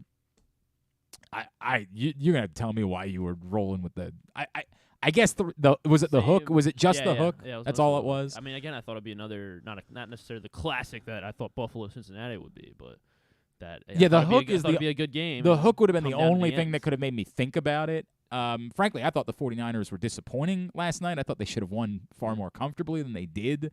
They didn't play all that well, and they still won by a touchdown. I'm not. Last night was the first time that you started to think, like, maybe you shouldn't be throwing all your chips in the Brock Purdy basket. And it's a tough thing. They've got a really difficult decision to make. I mean, it's very difficult. You clearly were a believer in Trey Lance. Like, I don't know what. It's a tough spot to be in. If he were to play poorly again, maybe it's unfair to say he played poorly last night. He just didn't play well. Right. But if he were to not play well or play poorly next week against Philadelphia, I think they're in a really difficult spot. When I say they're in a difficult spot, I think at that point they might have to say, hey, we invested in Trey Lance, we got to go back to Trey Lance. I think they need him to play well, win or lose, for them to say, we're going to ride with Brock Purdy. We're going to make him our guy. But ultimately they did just enough. George Kittle was a monster because I don't know if you've heard, he's very good. He's extraordinarily good at the football. And their defense came into play. Obviously, the last play of the game was hilarious, but, I mean, we're like killing the Cowboys over a play that was never going to work anyway. Like, they were never going to score a touchdown on the final play of the game. What they did was absurd, but the hell difference does it make? They weren't scoring from 70 yards away on the final play of the game no matter what. So it's kind of irrelevant. Obviously, Dalton Schultz not getting his other foot down was bizarre. At least they would have had a shot at a Hail Mary at that point. It was like back-to-back play. Bad look for Dalton Schultz, back-to-back plays, where he went out of Yeah, bounds. sure. Oh, going out of bounds backwards was all – I mean, like, that was not a great final drive of the game for him. Ultimately, Griffin and Gonzalez were on Dallas. So it was a good week overall for everybody. Worst anyone did was 500. Griffin went 2-2. Andrew Stecker went 2-2. Gonzalez went 2-2. Of course, the big winner of the week was your boy going 4-0. So that being said, only one thing is still up for grabs. That's the top of the table. And there's only two of us that are still alive. Everybody else has been eliminated. Griffin and KZ were eliminated this weekend. Kyle and Paul have been eliminated. Andrew Steck has clinched last place. So you can still make your picks because funsies, right? Why not? By the way, don't look now, but both Proctor and I could still finish 500. There is still a chance, as I'm back within a game of 500, and he is 3 games under 500 with 3 games to play. So there is still a chance of that. And we both are over 49% for the season. Hell yeah. We're the real 49ers. So he has to roll with the 49ers the rest of the way. What were the lines that came out? The Bengals are. Hang on a second. I saw the lines were kind of goofy to me, right? Like the Bengals were favored, weren't they? Because of Mahomes. I guess. I thought I saw that. We can double check on that. We can double check. I did not. The only thing I know about the lines are what I saw on Twitter last night. So it could have just been one particular book that had something goofy going on. See if I can find where they are. No, the Bengals are not favored. They are 1.5-point dogs to Kansas City, and the Eagles are 2.5-point favorites. These numbers from FanDuel.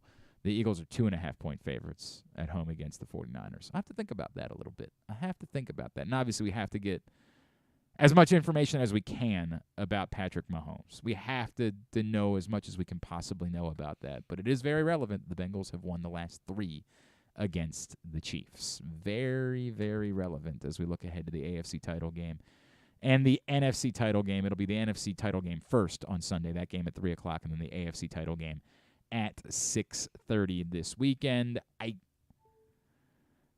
The funny thing is it'd be easy to say the Chiefs should be the Super Bowl favorite, but like the Mahomes injury really does mess with that for me. And there's a world where if we're not certain that Mahomes is fine, I would say the Eagles should now be the Super Bowl favorites. Like, it's tough. It's very tough. Yeah, I think I'd be fine with anyone but the Bengals, I guess.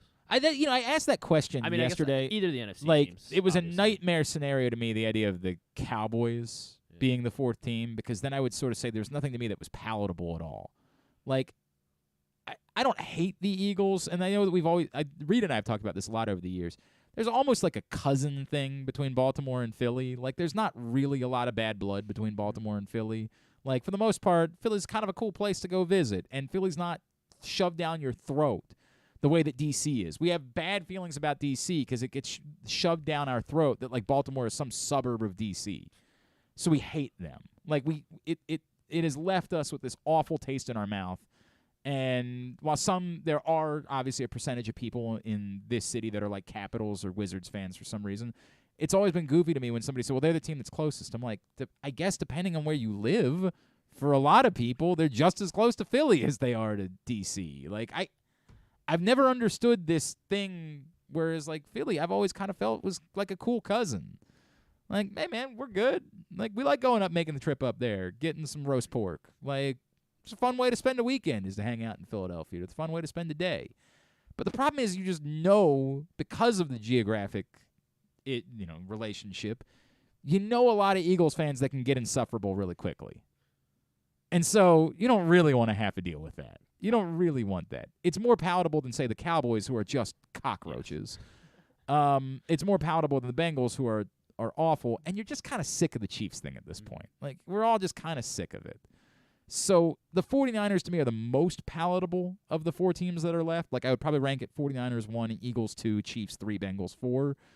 And to me, they're the only really palatable. Like, I think you'd kind of, if the 49ers win the Super Bowl, you kind of, like, tip your cap and say, damn, man. Like, you figured out a way to win a Super Bowl with a 7th-round rookie quarterback. You were aggressive at the trade deadline. Like, you did a lot of things well. Dude, tip your cap, man. You don't really know that many 49ers fans, so you're not going to be having to deal with, like, them being a-holes or anything like that.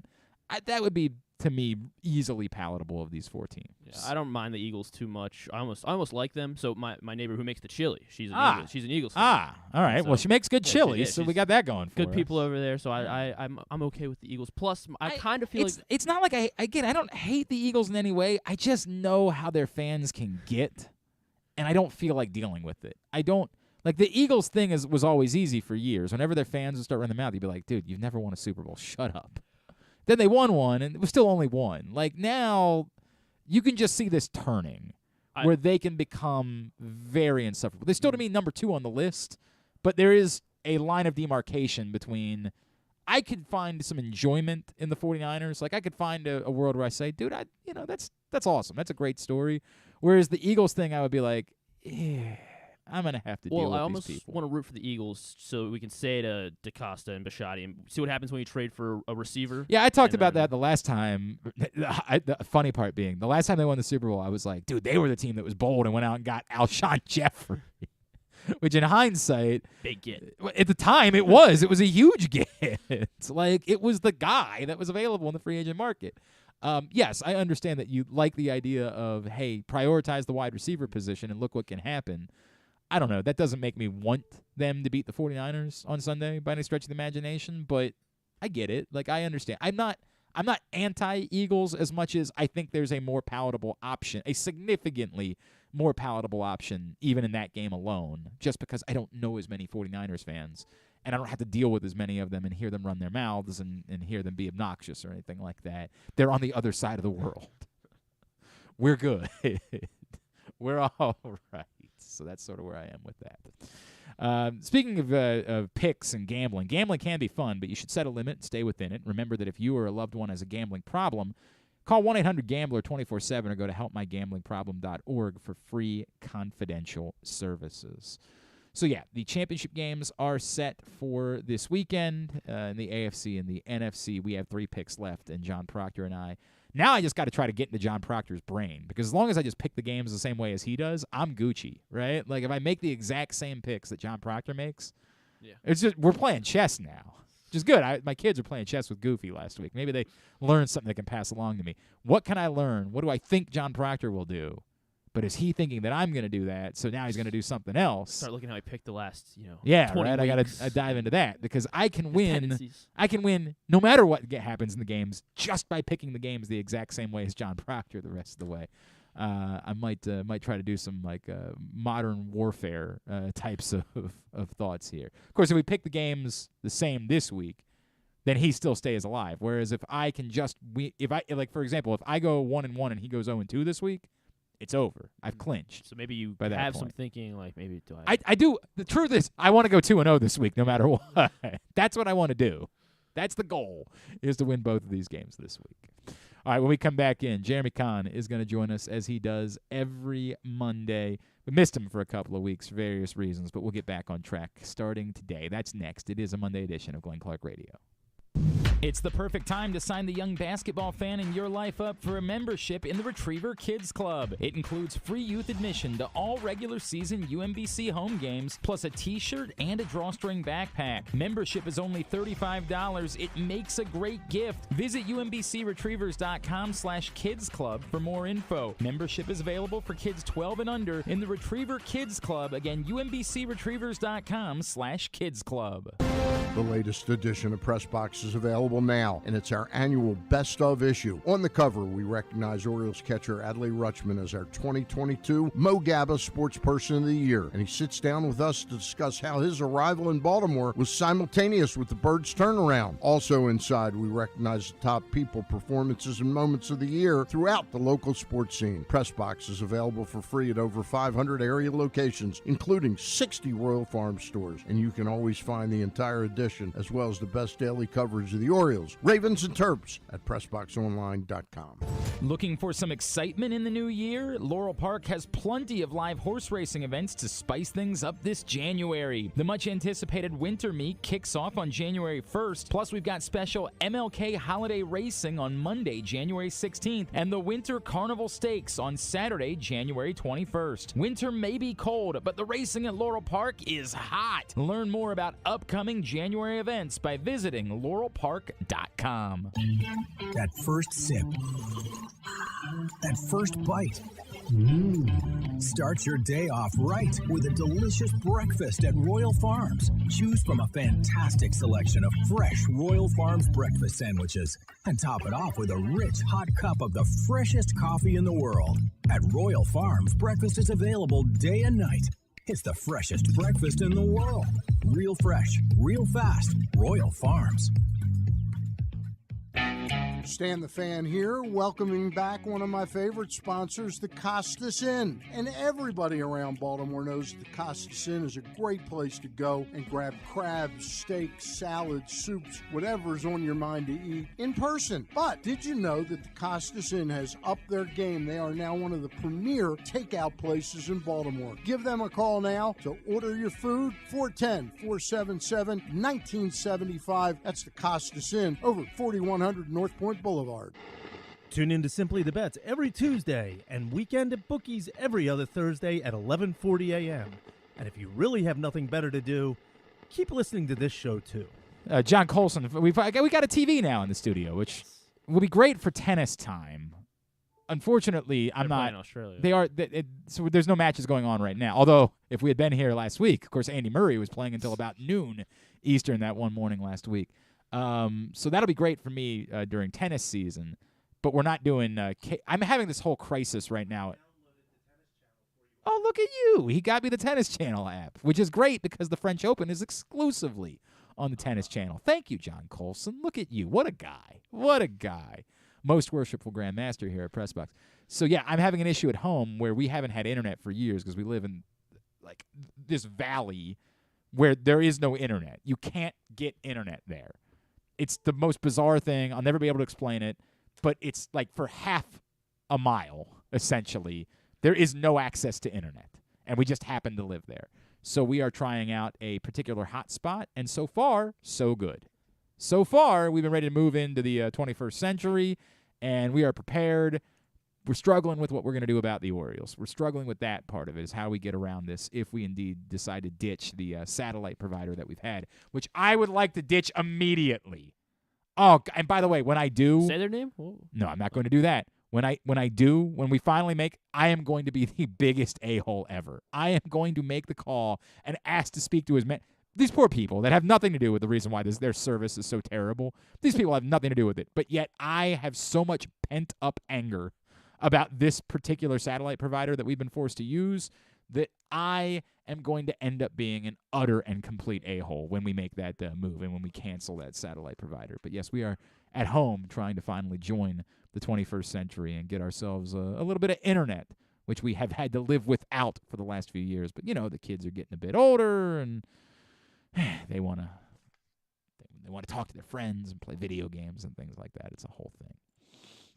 Today's show brought to you by your local Toyota dealer, buyatoyota.com. The Toyota Tacoma comes in a range of models and trim lines, so you can choose the perfect Tacoma to reflect your unique personality and driving habits. Check out buyatoyota.com for deals on new Tacomas from your local Toyota dealer today.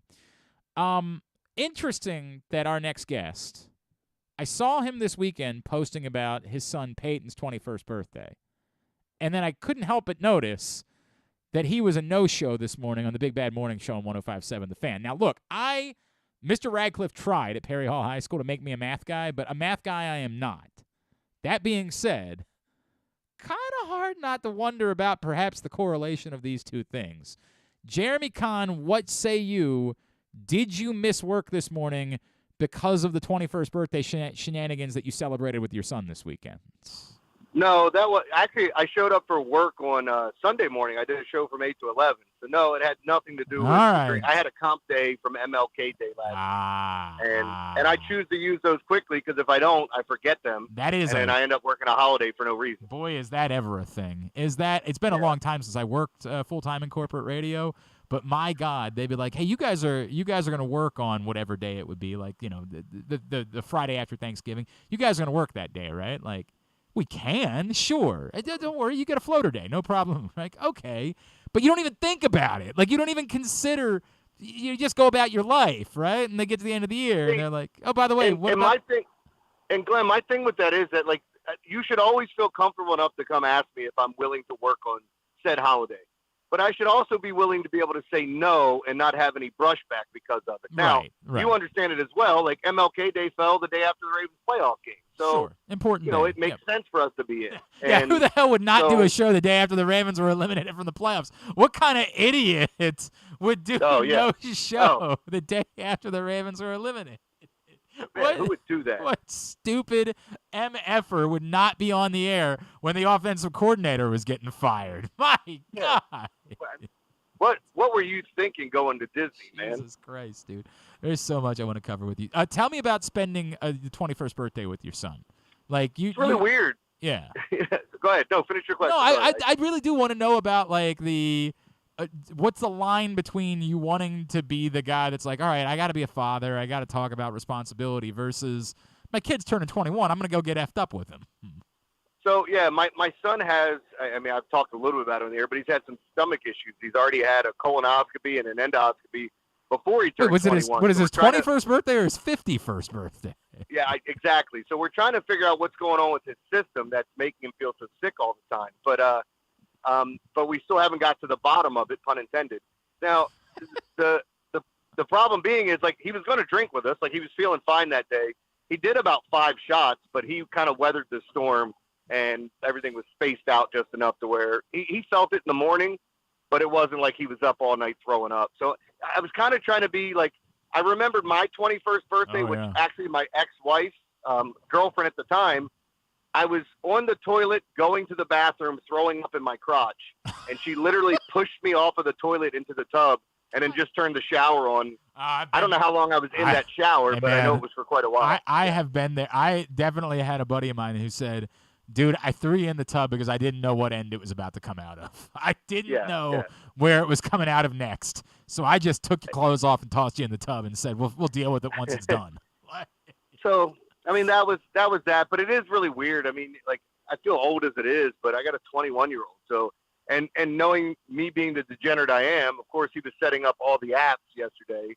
Or Saturday, you know, he's downloading DraftKings, FanDuel, and BetMGM. He's all of them to, you know. So, but good for him. Hey, man.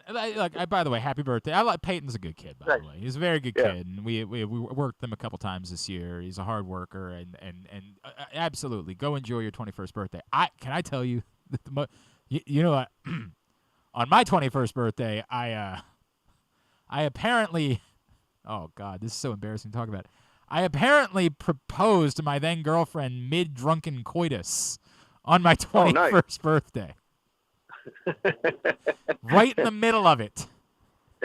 I woke up naked on the floor of a strange room. We apparently were at a friend's house. I said, "Why am I on the floor?" I could figure out the part where I'm naked because she was on the bed. Like, I could figure that part out. I was like, all right, that checks out. She said, "I got very mad at you, and I threw you on the floor after this occurred." I said, well, I don't know if this is going to work out between the two of us. Well, that throws out my theory that you were trying to make her scream yes at least one time during coitus. Right. So. Oh, not bad. Not bad. Well played. Well played, sir. Yeah, well played. Sorry. Yeah, we had a very awkward conversation the next day. She's like, were you serious? I'm like, I was drunk. I was a drunk that I've never been before. It was my 21st birthday. The hell! I could have said anything. Some dumb things. Yeah, I might have proposed I might have proposed to Peyton at that point. For God's sake. And on my 21st, the reason it got so sideways is that they pulled the old 6 shots of water, 1 shot of tequila trick on me. You know, and then I'm like, why are these guys not drunk? Because I was drinking well before I was 21. I was drinking with these cats before then. I'm like, nobody's drunk except me. So it was bad. So what about your son? What sense do you have about his alcohol activities before his 21st birthday? He's had some, like, I mean, truth be told, I don't know if he wants to be telling his soul story. He tore his labrum he tore his labrum his junior year of high school sports playing baseball. He dove for a baseball with his non-shooting shoulder for basketball. So he played the whole basketball season, had to have labrum surgery in his non-shooting, non-throwing hand. Or arm, whatever, and then he went off to Newman, and then he came back a Panama Red. He came back, a big old pothead. So, yeah, he was like me. I don't like taking pain pills, and he started doing. He's kind of, and I'm fine with it, by the way. Like as long as he works 2 jobs, he works 6 days a week. You know, like he handles it. He does his thing. He stays to himself quite a bit, but that's what he enjoys. So be it. I don't have an issue with it. Oh, I know. I certainly have no problem with that whatsoever. I just wonder. But I don't think he drinks much. I was gonna say, like, do you openly talk about those? Like, what is the line? This is the interesting part for me because, like, I want to be the parent that is cool with everything and tries to be the guy that's like, hey, just have everybody stay here. I'm gonna take your key. You know, like, I want to be that guy. Like, I want to be that person. But I also understand that at some point, like, you also have to be a parent. Like, you have to kind of put your foot down a little bit sometimes. Like, teach me about parenting because I'm very much struggling with it right now. It's a fine line. I mean, you know, like you always want to be kind of the good guy and not upset your kids. But like I was raised like super strict. So the fact that, you know, my dad was as strict as he was, like, yeah, my kids, I kind of was pretty strict when they were younger, trying to, like, you know, push them in the right direction, understand, you know, what's right, what's wrong, good and bad, all that stuff. But at the same extent, too, like, you got to treat them like young men when they get to that point because the thing that bothers me, and in coaching high school kids now, is like parents always think that their kids are all little angels and this and that, which it's fine, but they're still listening to the music you don't want them to listen to. They're watching the stuff you don't want them to watch. You'd be surprised at the things that I hear at a basketball practice filled with sophomores and freshmen. I mean, you wouldn't because you were a young man once. Dude, did you hear? Did I tell you the thing that my 5-year-old said recently? Did I tell you about this? No, because I'd love to hear this. Bro, I swear to God, one day I'm on the phone, I'm just playing around. My 5-year-old straight shoot says to me, "Ask Siri to show us pictures of skinny women in their bra and underwear." I swear to Christ. I don't know where it came from. I don't know where I have no idea. Look, first of all, obviously I high-fived him. Let's get that out of the way first, right? Like, of course I did that. My 5-year-old. And I don't know what to do with it. Like, I don't know if I should I guess I talked to Rita about it. Like, I don't know if I should start calling other kids, like have my wife start calling around to like the other kids and being like, "Hey, where's this coming from?" Or if I should be like, "Hey, that's no big deal." Like, I have no idea how to handle this as a parent. It's so specific. He so specifically said, "Ask Siri to show us pictures of skinny girls in their bras and underwear." It's such a specific sentence. Like, what do I do with that as a parent? I wish you would have worked it out some way where you said, "Hey Siri, show me large women in scantily clad." Just reacted. Well, in fact, by the way, I said to him, I'm like, "How skinny are we talking about?" Because I'm gonna push back a little bit about this. Yeah, I mean, it was. So I'll tell you a story I had when my kids were in 7th or 8th grade, and we had all the kids on my AAU basketball team come over, and they spent the night. So I had like a little slumber party. And I wake up in the morning, and I find all these little pieces of paper on the floor. And it's almost like me and my friends and how stupid we are with one another. The first piece of paper says, "Take a shot of fish oil or something, or fish sauce." That's what it was.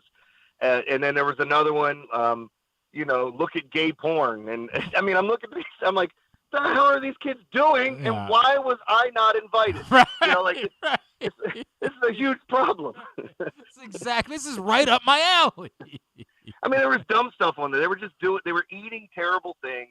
They were laughing at one another. They were up until like 4 a.m. It sounds like our Christmas spectacular. Yes, exactly. It's exactly what it was. Jeremy Conn is with us on 105.7 The Fan. I promise we'll spend a minute on the Ravens here, but before we get to that, non-betting related, because of course we talked about a lot of that over the years. Non-betting related, the most financially devastating thing that you've experienced in your life was? Non-betting related. Yeah. Because I mean, like the top 10 are all betting. Yeah, that's what I figured. Right. That's what I figured. Probably the top 50. Most financial. Well, I'm dealing with it now. Apparently I owe $40,000 to the IRS. What? So that yeah. Wait, is that betting related too? Like, is that? Yeah, it's kind of off of that from my big winnings from a couple of years ago. Yeah. And my tax guy screwed up, so everything was sent into it. So like, I'm still going through the process now of figuring out what the hell do you do from this point. So I'd say that. I mean, I've had situations where my car's blown up on me, and then it's like, what do I do now?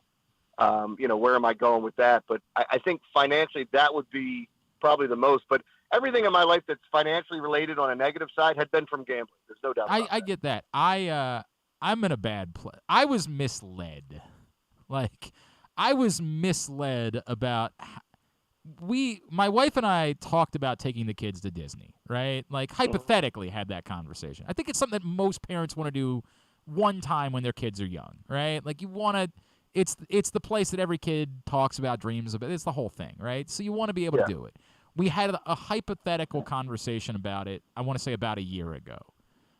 And then she went off and talked to her mother about it. And her mother and she, like, decided that it was going to happen. And she presented it to me like, hey, don't worry about it. Mom's going to take care of most of it. And I was like, well, all right, then I'll work around the whole thing. And her mom quite kindly took care of a bit of it, right? Like, quite kindly. But I was maybe misled a little bit. A bit about how much of it was going to be taken care of. And I got to tell you, man, I have been on trips that have involved hurricanes. I've been on trips that involved blizzards. I've been on trips that were impacted by tornadoes. And I would rather any of those things than what happened to my wallet last week. Oh, my God. I can only imagine. And, like, I got friends. One of my friends, his wife is in love with Disney. They go, like, 3 or 4 times a year. Yeah. They've got all the ins and outs. They know the places to stay. Of course, they're buying all the fast passes so they get to the front of the line. And I'm like, how on earth by the way, guys do you this have all to the do time? that. You can't. You have to do that. Like, you can't go. You're not going to do anything. Like, you're all the.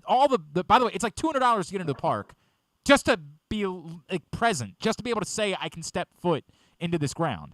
It doesn't get you on any of the rides. You're gonna spend the entire day waiting in line for 3 rides if you don't buy those things. You have to do it. You have to buy all of those things in order to be able to experience it. Can we talk about when you have adult friends that go to Disney with no kids? Does that creep you out at all? I mean, initially, until like my friend's wife was doing it all the time, and I know her. She just loves Disney. So she loves the ride. She loves being down there. And I guess, I mean, there might be something to be said about, you know, something in your childhood and how much it meant to you. Maybe you did something to your family, and it's just kind of there. But yeah, I mean, look, it's odd to me. But it creeps me out, man. Like, I just got to be straight up about it. And I've got friends that are like this, and I've told them, like, it creeps me out. Like, it makes me wonder, like, what there are better if you're into like riding rides. The roller coasters aren't that great at Disney World. Like, you would go to Hershey Park. Like, they've got great roller coasters. I get being into roller coasters. Roller coasters are cool. There'll never be a day where I think roller coasters are lame. Like, roller coasters are fun. They're not that great at Disney World. Like, the roller coasters are very tame because they're for kids. It's a children's amusement park. The entire time I was there, every time we turned around and there was an adult couple with no kids, or like, I got the heebie-jeebies, man. Like, they would want to talk to us, and I'd sort of be like, I don't think I want to talk to you, dude. I gotta wonder if you might be on a list or something like that. Yeah, I mean, I gotta admit, it is a little odd, right? To like, I don't know, like maybe they would look at you for spending, I don't know, $4,000 to go see an away game somewhere. I hear you. I don't know. I hear you, man. But this is specifically for children. This place. Like, I mean, my producer follows Fish around and spends money to see them play concerts all the time. Which is interesting to me. Dude, I had a Dave Matthews Band phase in my life, but a lot of white people of a certain age had a Dave Matthews Band phase. Like, we all kind of had like a 5-year span where we were like, what just happened? Like, what are we doing with our lives? Where I said, did I really just drive to Atlanta this morning to go see Dave Matthews Band? I got to get a hold of my life. Like, and you did that all the time, right? Dude, I'm telling you, for like 5 summers out of high school, my buddy and I sat down and said, we really don't want to know how much money we spent on the Dave Matthews Band. We don't want to know the answer to that question. But again, at least it's for adults. It's not for children. Disney World is for children. There's something wrong there. I don't know what it is. I don't want to do all the psychoanalysis, but there's something wrong there. That place is for kids. What was your reaction to the press conference last week? I mean, look, I don't know. Like, I guess it's how much you believe it. Is Lamar going to be involved with, with some sort of offensive coordinator search? Is it something where, we're not being told the truth? He's not going to be a part of any of it, So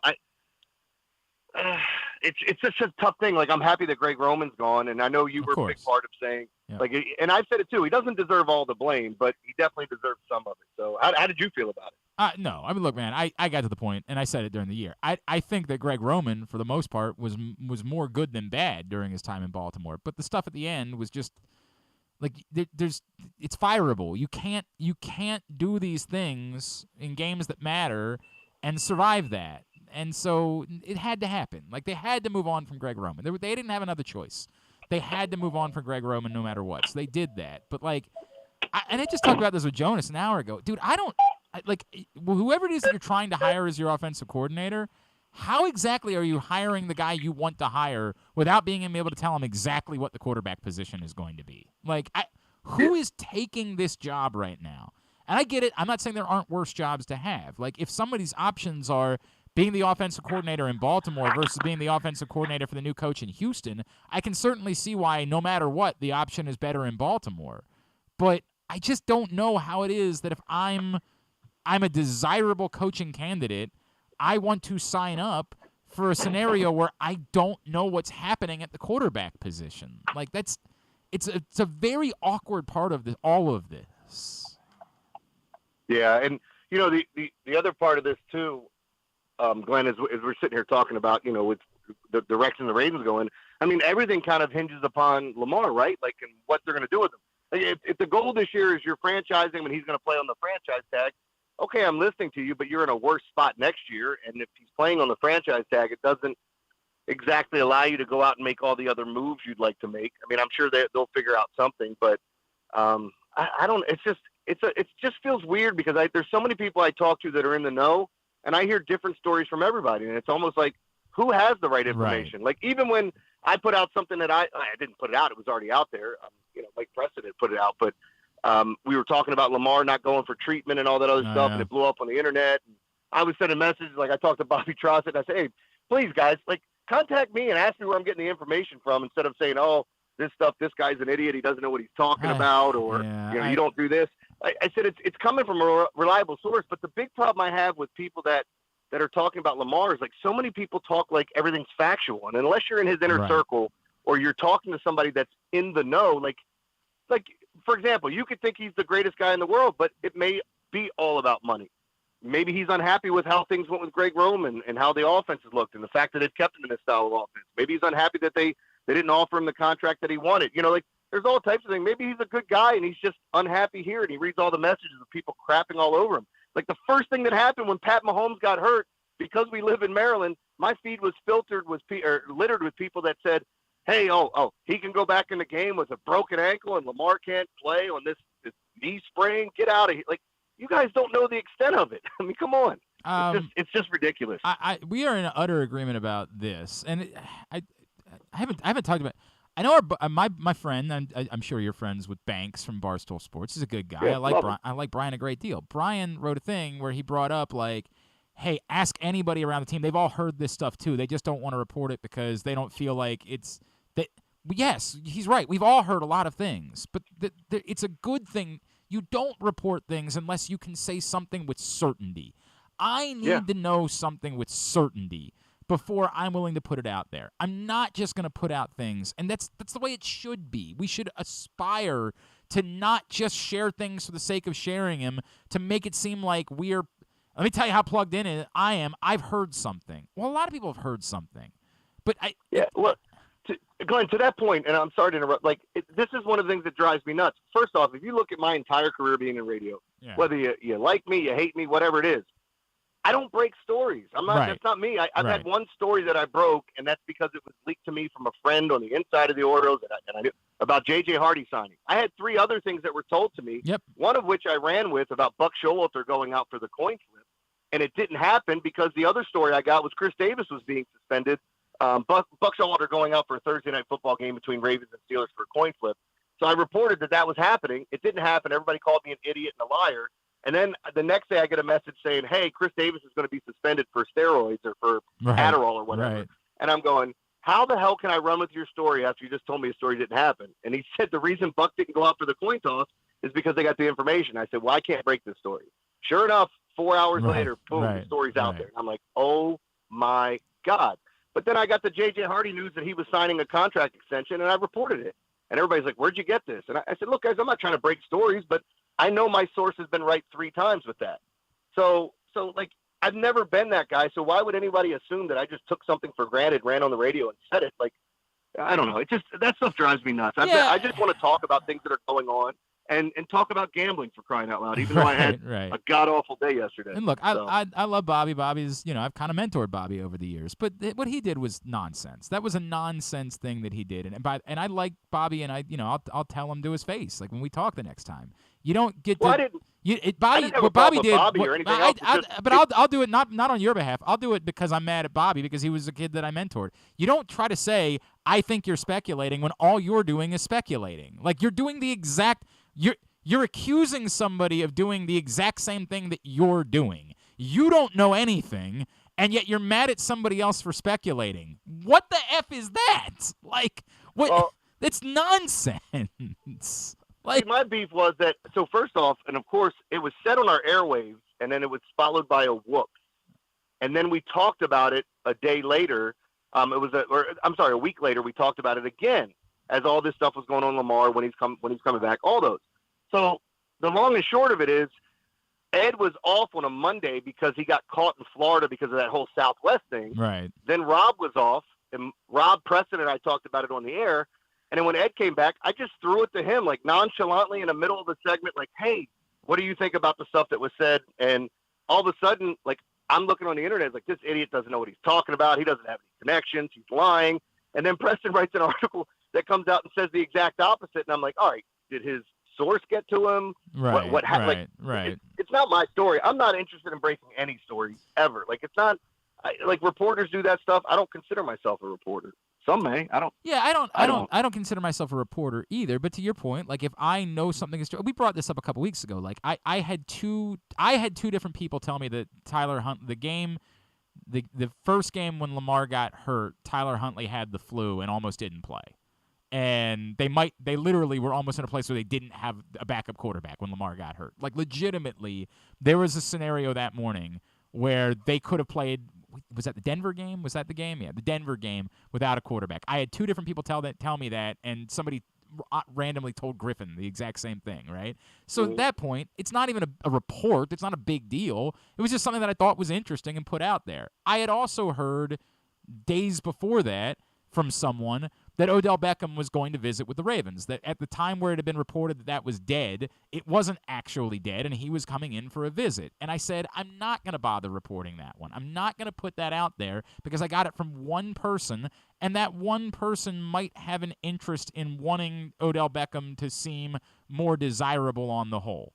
So I'm not going to bother with it. I'm not going to say anything at all about that. I'm just going to pass, despite the fact that I believe the person, despite the fact that they're reputable, they're somebody that I trust. I just said I'm going to choose not to because it's not my job, right? Like, it's not my job to do it. This Lamar thing has created the most unbelievable scenario for everyone in this market because we don't have anyone on his side to get information from.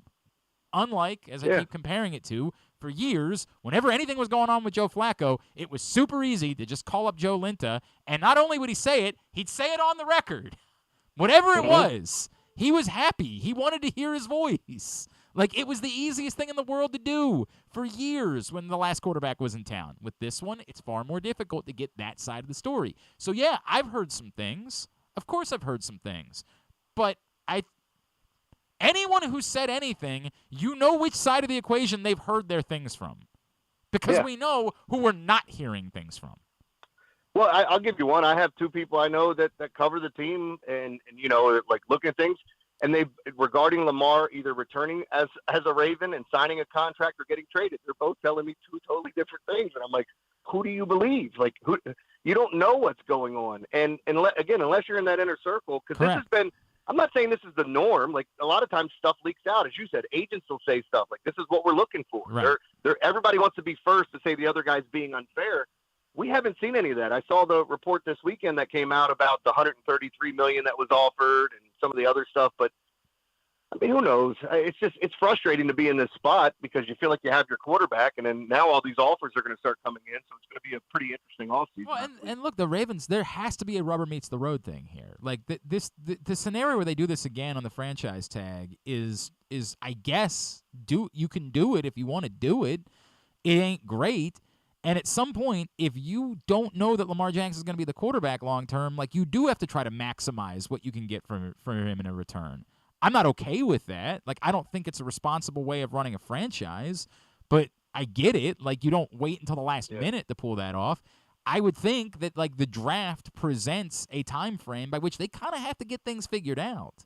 If there's some world where Lamar Jackson isn't going to be their quarterback, they got to figure out who their next quarterback's going to be, and they can't have every team go draft a quarterback and then suddenly say, well, we don't feel the need to go get a quarterback because we got our quarterback in the draft. Like, it's a very weird spot to be in. I think the rubber has to meet the road at some point in the next couple of months. I'll continue to say my opinion is Lamar Jackson, whatever he's asking for, unless it's so wildly, unless he's talking about I need $500 million guaranteed, unless it's something like that, this idea that the problem is fully guaranteed, that doesn't fly with me. Your quarterback contracts are fully guaranteed. Name a quarterback who has ever not gotten everything in their contract, ever. We're all losing our minds about these words fully guaranteed as if every quarterback contract in the league isn't built to be fully guaranteed. Yeah, the only way you're getting cut early is if you just don't perform, or if there's some sort of injury issue. But even then, the contracts are so poisonous you can't cut. Like, Russell Wilson stunk this season, but it would be poisonous to the Broncos. They would lose more money in cap space on a cap hit to not have him on the team. Like, it's insane that we're so worked up about these words fully guaranteed. The quarterback's contracts are always fully guaranteed because you have to build them that way. You don't have another choice. You are invested or you're not. Why do we care this much about the words fully guaranteed? Well, I mean, look, it's going to be interesting how the whole thing breaks down. The other thing I would point out is there are names like Geno Smith and Derek Carr is going to be out there, but you don't want to trade for Derek Carr. You want to wait for him if you get to that point, and that's going to make it problematic with the draft unless you had some sort of handshake agreement on the side that, hey, we're waiting for you to get cut, or the Raiders just go ahead and cut him early. But who knows what's going to happen with that? He's getting ready to make his rounds and start going on podcasts and talk about what happened with the Raiders, which I can't wait to hear that. I can't wait to hear it either. And by the way, like I wince every time I hear that brought up. Like, imagine having Lamar Jackson and saying to yourself, but we'd have just as good a chance if we have Derek Carr as our quarterback next season. Like, imagine that. Imagine believing that's true. All right. What's the? Are you back tomorrow?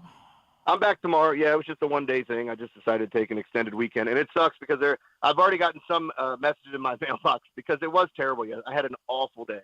I mean, I was fine in college basketball, but my top play sucked and whatever. Anyway, long story short, like are you taking off today because you have picked all those losers? Jesus. Like, no, I said on Friday I was off Monday. Jesus Christ. But yeah, we'll be back with some more hopeful winners tonight, but maybe some losers. We'll see. You'll find them, of course, at PressBoxOnline.com. Jeremy Conn's picks every day at Jeremy Conn 1057 on Twitter. The Big Bad Morning Show every morning on 1057 The Fan. Love you, buddy. We'll talk to you next week. Thanks, man. I'll see you. Jeremy Conn 1057 The Fan with us here on GCR. I can't, like, people say these things with a straight face. Derek Carr. Like, they say it legitimately. Like, my uncle said it facetiously. He over-texted me, and I blew up on him. He was like, I was actually just kidding about the Derek Carr thing. But people they legitimately say that. Like, you say it. Well, you could get Derek Carr. Ugh. Sure, you could. Definitely, you could get Derek Carr. You're right. Get Andy Dalton or 100%. Jameis Winston. Keep naming them. And I get it. Like, Derek Carr, I think, is more accomplished than those quarterbacks are. I don't want to be utterly disrespectful to Derek Carr. But, like, this thing where you're pretending like it isn't Lamar Jackson, then Derek. Like, it's nonsense. You're openly taking a scenario where you're getting drastically worse at the position because you're afraid of these words fully guaranteed. I can't get over this. Like, I can't get over how obsessed we are with the words fully guaranteed. He might not play 17 games. Can you fully guarantee that contract? If my next option is Derek Carr, hello? What are we talking about? I got to fight somebody last week because they were mad that I said that when we try to use Lamar Jackson not finishing the last two seasons as the reason why you can't give him a major quarterback contract, it blows my mind that we've convinced ourselves that someone being hurt twice means they're chronically injured. To the point Obviously, the Ravens have to do their medical due diligence and something like that, the same way that a baseball team would, the same way that anybody would. You have to make sure there isn't some underlying issue with Lamar Jackson that would cause you to believe that he will be chronically injured for the rest of his career. Yes, of course, you've got to do all of your medical due diligence on that. If you find out there is some condition that Lamar Jackson has that you didn't know about a couple years ago, that becomes a factor. But to pretend like someone getting hurt 2 times means that they're always hurt or chronically hurt. They're only ever hurt. Is absurd. It's unfortunate. It stinks that it's played out this way. It's brutal for everybody involved that it's played out this way. But the notion that it means that you can no longer assume that Lamar Jackson can play 17 games? I mean, where in the F is that coming from? Players get hurt. I mean, I don't know what to tell you. Ronnie Stanley's far more of an injury concern than Lamar Jackson. Do you want Ronnie Stanley to be your left tackle next season? What are we doing? Like, we're just saying anything for the sake of saying it because we don't want to deal with the reality of it. I talk about this all the time. This is sort of the way that I live my life. We spend 90% of our time fighting about nonsensical things instead of dealing with the actual problem. Companies would perform so much better if we could just cut out all the crap. Everything's on the table. Put everything out there and now solve the problem. The Lamar Jackson thing comes down to very clearly, this is the cost of doing business at the quarterback position in the NFL. Are you going to do that or not? Because if your answer is, well, I don't think he's as good as Patrick Mahomes, you're probably right. But if that's your standard, you're never going to have a quarterback. Ever. I keep looking at the wrong mic, or the wrong camera. There's no camera there. I'm sorry. It's going to take a minute. It's a whole new thing. If that's your standard, well, I think somebody else might be better. You're never going to have a quarterback. You're just going to keep playing musical quarterbacks. It's never going to happen. The way the league works is very simple. Quarterback comes up for a contract, they get paid extraordinarily well. You take your chances, do your best, because if you don't have a quarterback, you're effed. We are very hot and bothered by these words, fully guaranteed. Again, I'm telling you from multiple sources, I have been told it might not even necessarily have to be fully guaranteed in order to get a deal done with Lamar Jackson. But even if it was, why do we care so much about those words? What scares us so badly about the words fully guaranteed? Whatever the number ends up being, Lamar's going to get all of it. It's semantics. We're not this stupid. I mean, some of us are. I get it. Some of us just don't. And stupid may be the wrong word. Like, we're naive, whatever you want to call it. Like, if you've paid attention, you know how quarterback contracts work. They get their money. Now, I understand it's a slippery slope for the league. They don't want other positions to be demanding. There's a bigger problem. But that ain't your problem. Why are you scared of the words fully guaranteed? What scares you about that? When you know damn well he's going to get every penny of that money no matter what. What scares you? Joe Johnson? Whoever you are. Why are you afraid of fully guaranteed? The only person who should be scaring is Bisciotti, I guess, right? Bisciotti is scared for 2 reasons. One, because he's going to get stink-eyed, right? Like, the league doesn't want it. The reason the league doesn't want it is because they don't want a snowball effect. They don't want they know. Again, it's honor among thieves, right? Like, they know that all the quarterbacks are going to get their money. They know that. They build the contracts that way. You're going to end up paying the quarterback more money down the road in order to get yourself more cap flexibility. They're getting every penny of their money. They don't want Travis Kelce to walk in and say, that fully guaranteed thing sounds good to me too. They don't want Marlon Humphrey to walk in and say, I've seen how these other cornerbacks play. I think you should go ahead and consider giving me fully guaranteed. To be fair, deserve. By the way, right now, if I was Patrick Queen, I would be walking in. After the season he had, despite the fact that Griffin, for whatever reason, tries to pretend like it didn't happen. After the season he had, when the Ravens are dragging their feet, well, you know, we don't know what we want to do. If I'm Patrick Queen, I'm walking in and I'm saying, you don't know what you want to do with me? Like after the season I just had? It's like $20 million fully guaranteed? Okay. Like, go ahead and move me. Like, if I'm a player, I'm never interested in playing around these rules. It makes no sense to me. Why am I doing something to benefit you? You're trying to keep me. You're not even committing to picking up my fifth-year option after the season I just had? I get it. You just spent a bunch of money on Roquan Smith. I understand it's complicated for you. You know who it ain't complicated for? Me. I played really well. There'd be a lot of teams that'd be interested in my services. I hope he doesn't do that because I would prefer to have Patrick Queen be a Baltimore Raven. He played outstanding. But I don't know why he wouldn't. That's what I said about Lamar Jackson last year. I don't know why you wouldn't have demanded a trade last offseason. Like, I don't get it. I never understand why players are ever willing to just play along. And I get it. You could say, well, because they know the grass isn't always greener and there's worse places to be or whatever it is. They can say all those things. But I'm getting my money. Like, I'm doing that. You can say that Le'Veon Bell is a cautionary tale. I guess. Like, I guess you can say that. That's fine. But overall, the players still hold the majority of the power, man. Hollywood Brown was able to force his way out of Baltimore, and he's not even all that good. I mean, he was good by Baltimore standards. He's the best thing they had. But let's not pretend like he was a top 20 or 25 NFL wide receiver. Hayden Hurst had the power to get his way out of Baltimore, and he's okay.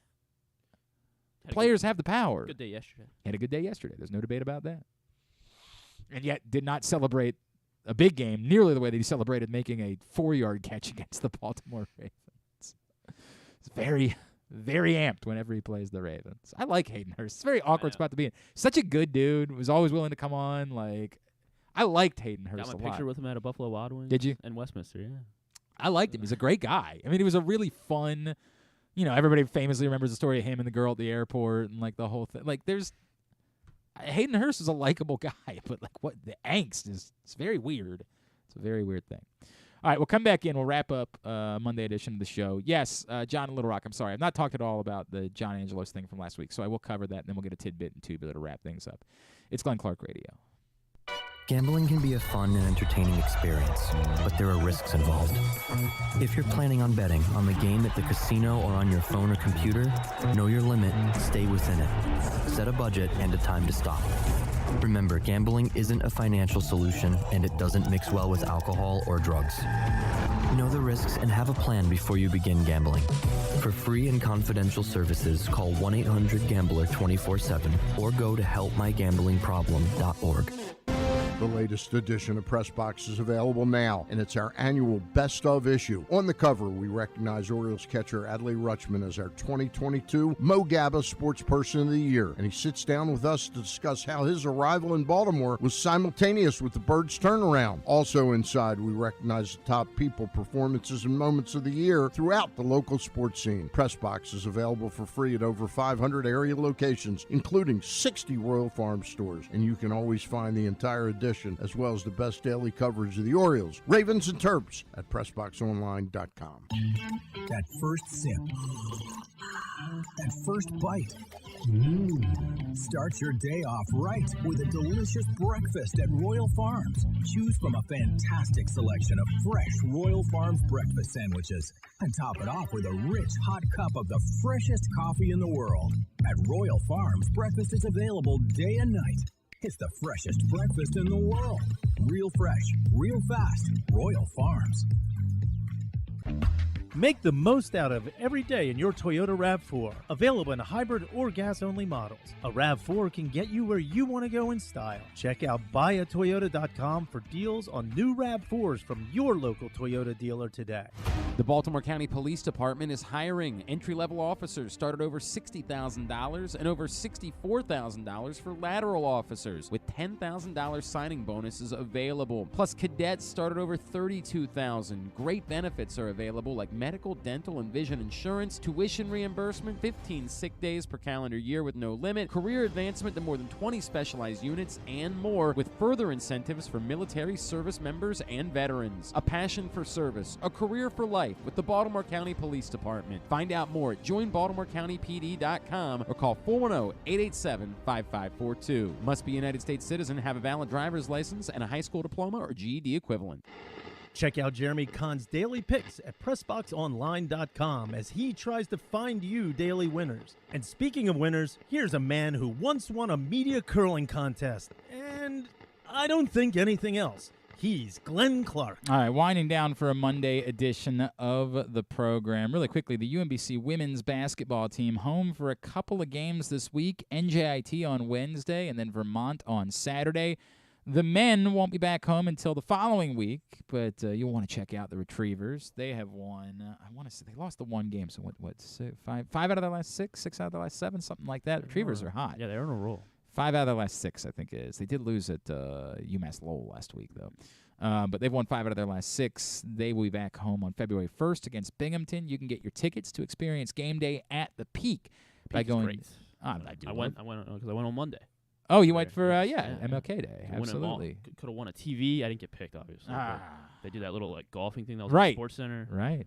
And they still do that. So yeah. You did a doubleheader that day. Didn't you? You did Towson, and then saw 2 20-point blowouts. Very nice. Very nice. I like that. We went to the Towson game the day before we left for Disney. I don't remember what the game that was. They won. I do remember that. Hofstra was the Monday game. It was the team that just moved into Monmouth.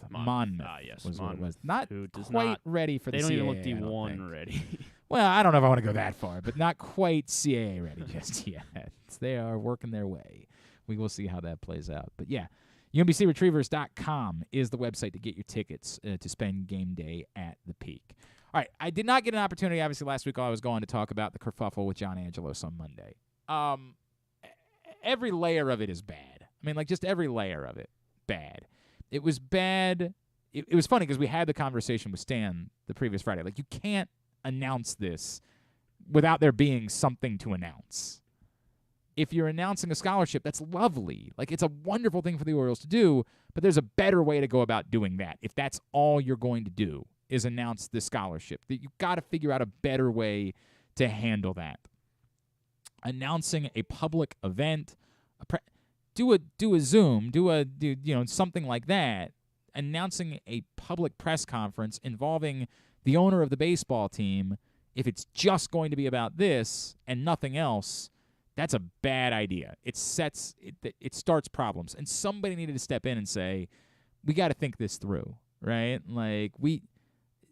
John Angelos just might not think that way. He just might be the type of person where to him it's such a big deal that people should care that desperately about it and only want to talk about that. But somebody else has got to be the one to step in and say, John, we can't do that. We're setting ourselves up for problems. Obviously, his response was silly.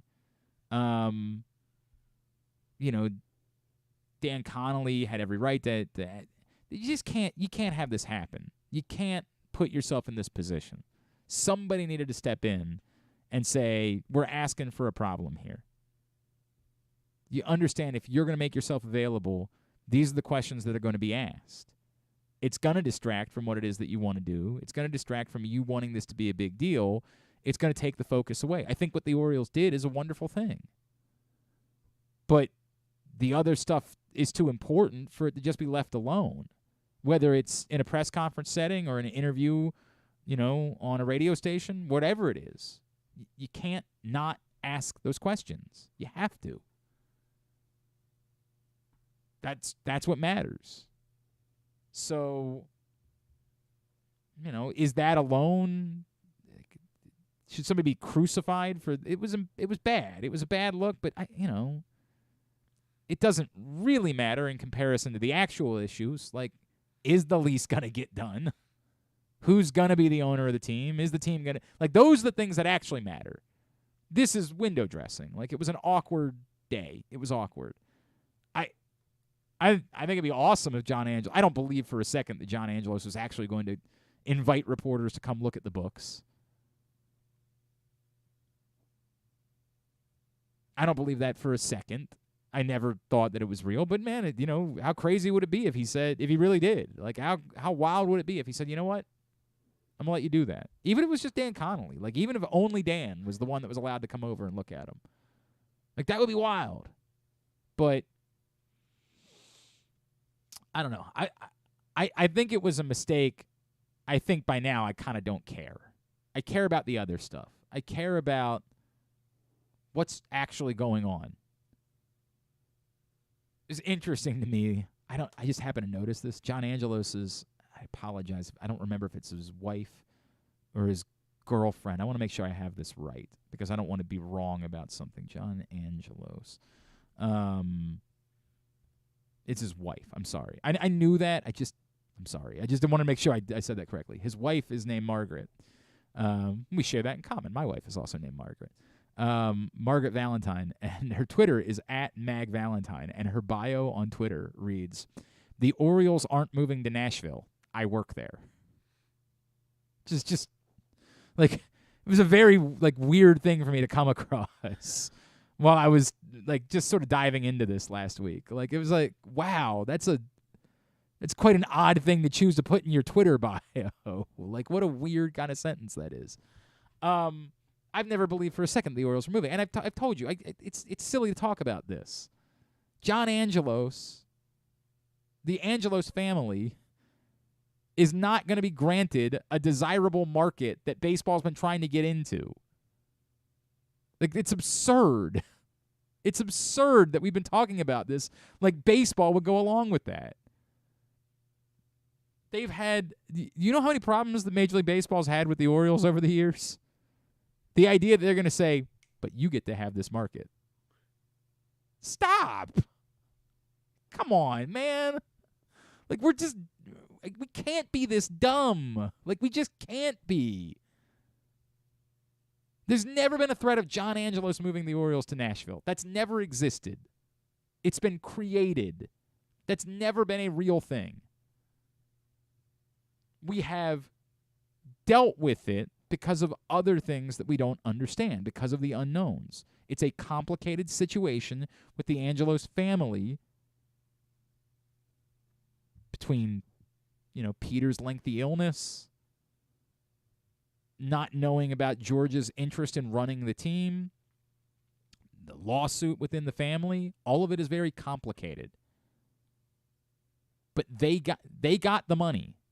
Imagine thinking that Major League Baseball is going to get $600 million from a city, from a state, and then say, but we're going to go ahead and take the team out of it, or let the next owner take the team out of it, to move somewhere where they may or may not be able to get $600 million. It ain't happening. We're wasting our breath. But we are, of course, interested in the future of the team and whether or not present ownership will ever be willing to spend money. Like, will the Orioles be able to spend real money to keep Adley Rutschman around? Like, that's a relevant question. As I said with the Ravens, it doesn't require, none of these things require the Orioles to be forthcoming. We want them to be forthcoming, but it doesn't require them to be forthcoming about baseball matters. Public interest matters should require them to be forthcoming, but baseball matters does not require them to be forthcoming. I'm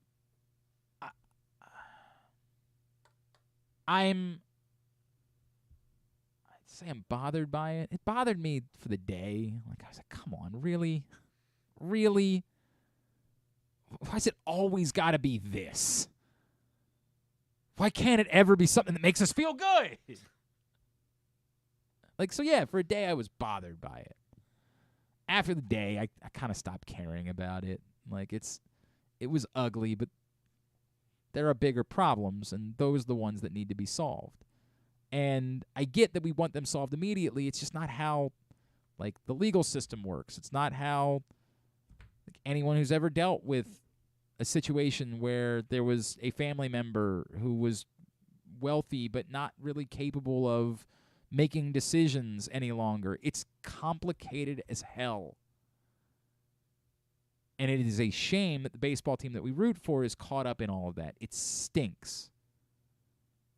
But the idea that it means that that we have to get answers tomorrow, it's tough, man. It's tough. We want them. I know we want them. But we can't force that as much as we want it.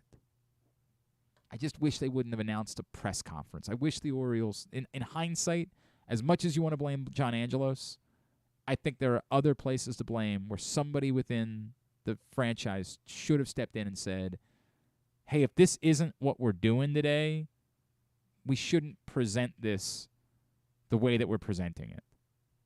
And I thought Dan Connolly wrote about that. Like he said, I reached out to the Orioles. He said, are we doing questions? Is this something that we're doing with this thing? They said yes. So once that's the case, it's fair game. This goes back to like why I said I wouldn't put Lamar Jackson on the show last year when he was offered to us. I'm not going to do this and avoid, like, there's a line. I have no problem plugging your thing and talking about your thing and promoting your thing. But I can't be told that I have to completely avoid everything else. And if that was going to be the case, as it was with us and Lamar Jackson, then we just can't do it. Life goes on. You know, I got Griffin. It's just as good.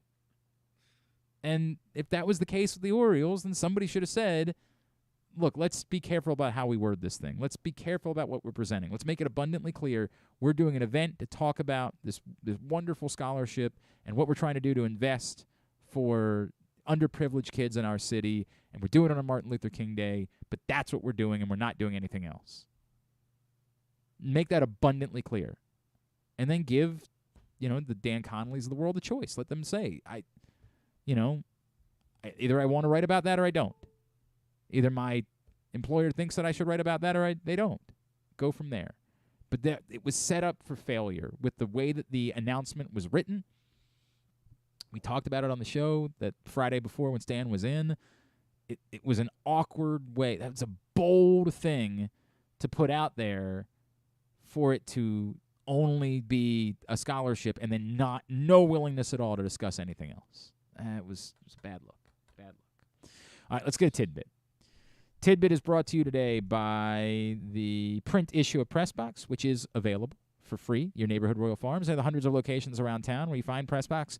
Read it all at PressBoxOnline.com. Best of 2022. Speaking of the Orioles, good things. Adley Rutschman on the cover. Mo Gabba Sports Person of the Year. And again, I think it's wonderful what the Orioles did making a sizable donation. I think that's an incredible thing. Great. Well done. Awesome thing. So I don't want that to be lost in all of this. Go ahead. All right. Temple, they beat Houston yesterday, knocked off the number 1 ranked team in the AP poll. And that was the third time that Temple has beaten the number 1 ranked AP team. So I want to know if you could name, if you know what team What? Wait, go ahead. You asked me who else Temple beat when they were... No. Oh, okay. I was like, what? If you know what team has beaten the AP number 1. Well, at one point it was Maryland. I do know that. I don't know if it still is. At one point it was Maryland. It is not still. So instead it's North Carolina. That is correct. Yeah. It's North Carolina. 14 times. Just opportunity. Yeah, obviously. I think UCLA was second. And then also Brett Maher missed 5 extra points now over the last 2 playoff games, which is the second most in a postseason career. The only player with more, this guy did it in the 1970s, Roy Jarella missed more extra points. I mean, there's probably a reason why I've never heard of Roy G. Biv. Is that who it is? Roy G. Red, orange, yellow, green, blue, indigo, violet? He did it over the course of 15 games. Wow, Roy Campanella. It's a hell of a life. I thought he was just a baseball player. I didn't realize he also dabbled in kicking. CeeDee Lamb also became the first Cowboys player since Michael Irvin to have a 10-reception, 100-yard receiving game for the Cowboys in a playoff game. And so I wanted to know if you could name. There are 6 players who have done that twice across. From any team. Yes, of any team. 6 players. 6 players. With 10 catches. 100-yard playoff games. Playoff games. Yes, they've done it multiple times. Who are these 6? Randy Moss. Not. Yeah, opportunity Randy is Moss. also a factor here. Jerry Rice. Jerry Rice has 3 games. Makes sense. How about? Oh God, this is tough. There's one you won't get, so I good. Get the 5. Good. Marvin Harrison. Not Marvin Harrison. Isaac Bruce. Not Isaac Bruce. All think, right. I mean, think No. Shut up. Chill. Keep it in your pants. God. Get so worked up because I get 2 things wrong. Get all antsy in your pants.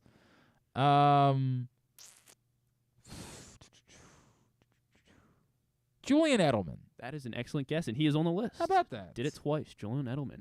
Opportunity, man. Mm-hmm. You got to go to opportunity. Wes Welker. Not Wes Welker. Michael Irvin. Not Michael Irvin. I guess only the once Michael Irvin did it for the Cowboys. Oh. Yeah, I could. But you didn't. But you out. didn't I say. could- Yeah, I you didn't say that. Yeah. Larry Fitzgerald. Not Larry Fitzgerald.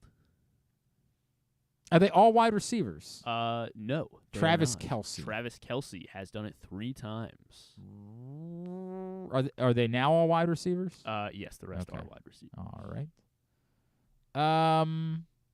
Andre Reed. Not Andre. Art Reed. Monk. There you go. Yeah, Art Monk. That's one I thought you weren't gonna get. No, why would I not get Art Monk? He's I one of guess the greatest 'cause I don't- receivers of 'cause all I- 'cause time. I- What the hell's wrong with you? 2008 class. Read Hall a of Fame. book. Sorry. Yeah, Art Monk on the list. Good job.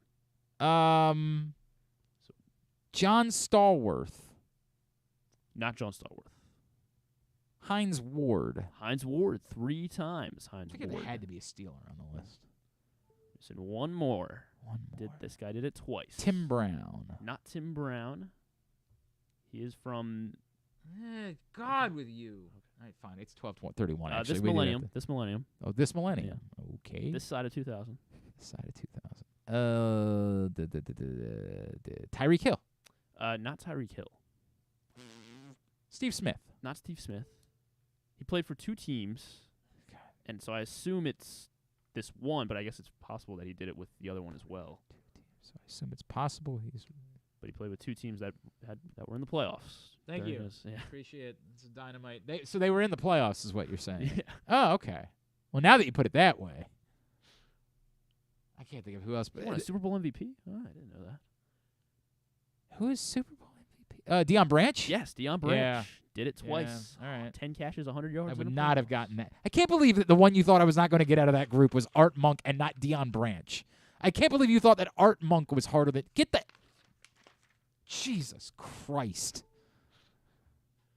Good the job. greatest 6 for receivers in the 6. history of the game. Or Deion Branch. Deion Branch, one of the greatest. Only in the- got because of Super Bowl MVP. He's on a list of 6 guys. Only got that. Jesus. All right. Tubular is brought to you by Problem Gambling. Gambling can be fun, but you should set a limit and stay within it. And remember, if you or a loved one has a gambling problem, call 1-800-GAMBLER 24/7 or go to helpmygamblingproblem.org for free confidential services. Here is what's coming up this evening, totally tubular-wise. Morgan State is on TV tonight. They are on ESPNU as they are at home against Norfolk State, 7:30. Howard hosts Coppin State at 7:30, so hubison.com for that. Everything else college basketball, find at glennclarkradio.com. Australian Open coverage, 9 o'clock on ESPN2. It includes Seb Korda. Our boy. That's been red hot, very much in form, although he kept things more interesting against Hubie Hurkacz than he needed to the other night. I don't know what kind of happened there. He should have probably put him away. Had to go to a 5th set tiebreak. It got very dicey after his massive win against Neil Medvedev before that. But he plays Karen Hatchinoff tonight at 10 o'clock. In Australia, looking for a spot in the semifinals, where we already know there will be at least one American man for a 2nd straight Grand Slam in the semifinals, because Tommy Paul is going to face Ben Shelton in a quarterfinal, and one of them. This is when it gets weird, when I feel like, what did I do wrong? Like, the 20-year-old kid is, bro, doing better than me. I got bad news. I got bad news for you. I was always tough to watch the Little League World Series. It's going to be your life. Going to be your life. It's going to be a lot of, wow, I thought I had a lot of time ahead of me. Guess I'm probably not going to be doing this in my life. Like, I think things to myself, like, imagine I could get into acting or something like that. Like, no. It's all over. Like, Maybe. You are who you are. You're just, no, you're not yet. But this is all you're going to be doing. I don't think so. I don't think that's going to be happening for me. Anyway, yeah, and also Jessie Pegula looks for a spot in the semifinals. She plays overnight, though. She plays at like 3 o'clock when they move everything to ESPN+. NBA TV, Hawks, Bulls, 8 o'clock. Grizzlies, Kings at 10:30. ESPN Plus and Hulu for Blue Jackets, Flames at 9:30. USA, Fulham, Tottenham, Hotspur at 3. WWE Raw tonight at 8 on USA as well. Some non-sports highlights. Season 27, The Bachelor, is back on ABC tonight. Yay! Yeah. Aaron Judge will be on Fallon. Sure. Josh Duhamel for that Shotgun Wedding movie. I met him once. Josh Duhamel? Yeah, I've told the story before with Fergie. Like okay. Jamal Anderson. I worked out there at Jamal Anderson's house. They were That's there. Right. Yeah, I've told that story. Wow. Yeah. Freddie Gibbs and Anderson .Paak also doing music from that big show for Fallon. I do love me some Anderson .Paak. Big fan. And then Ellie King and Chris Young are the Barmageddon duo. L. King? L. King. L. King. L. King. Sorry. Yeah. Doesn't do anything for me. Versus Chris Young on Barmageddon. Sure. We'll see what their punishment is or whatever. Everybody loves Barmageddon around here. It's very weird. Hillary Duff and Seth Meyers. Those are the highlights. All right, very good. What the hell is she plugging? How I Met Your Father. Oh, I haven't been able to watch that 90s show yet. Oh, I haven't. I'm going to. I'm personally not interested. But I'm so far behind on everything because I was on vacation last week. But I heard it wasn't like, I guess. I've heard it's exactly what I thought it was. Like, it's fine. It serves your nostalgia. It's not some great show. It's not Cobra Kai. Cobra Kai, none of us thought we wanted. We were like, why are we doing this? You were half interested enough to look at it, and then everybody looked at it and was like, dude, this is a really good show. Like, this is really good. That 90s show ain't that, apparently. I haven't watched it yet, but everybody's saying it ain't that. But I'm getting enough back where, like, the nostalgia is enough for you to go enjoy it. So I will take a look at that 90s show when I get the chance. All right, but How I Met Your Father. That's tomorrow. Not going to happen. Be patient.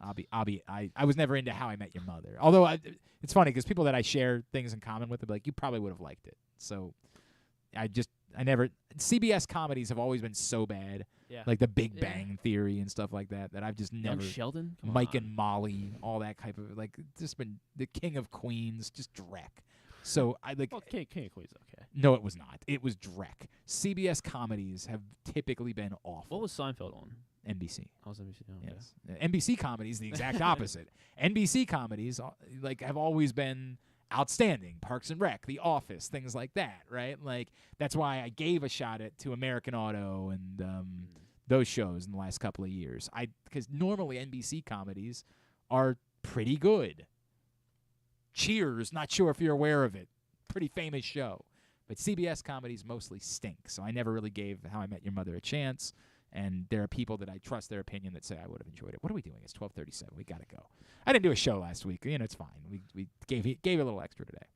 Thanks today to Jonas Shaffer. Thanks also to Chris Knoche as well as Jeremy Conn. We'll get it all up in the greatest hits section of the Oh, my God. It's so good. tab at GlennClarkRadio.com. Tomorrow, Patrick Stevens. Cam Spencer is going to join us. Yes. I love Cam Spencer. Yes. Cam Spencer, of course, transferred from Loyola to Rutgers. We wanted to catch up with him a couple weeks ago when Maryland was getting ready to play Rutgers, but I think he got the flu or something like that.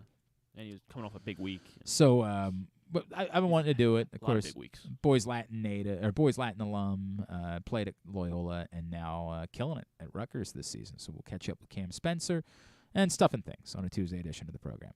Thanks, everybody at Pressbox, all of our great sponsors and partners, including Baltimore County Police Department, Problem Gambling, Royal Farms, Costas Inn, Maryland Jockey Club, Grade 8's Memorabilia, the FanDuel Sportsbook at Live Casino and Hotel, Maryland Vascular Specialist, the all-new Ginsu Kamado Grill, UMBC Athletics, your local Toyota dealer, buyatoyota.com. Thanks to Griffin at Griffin_Bass. Follow us, Twitter, Instagram, and TikTok at Glenn Clark Radio. Have a great Monday evening. Go Morgan, go Coppin. Duke sucks.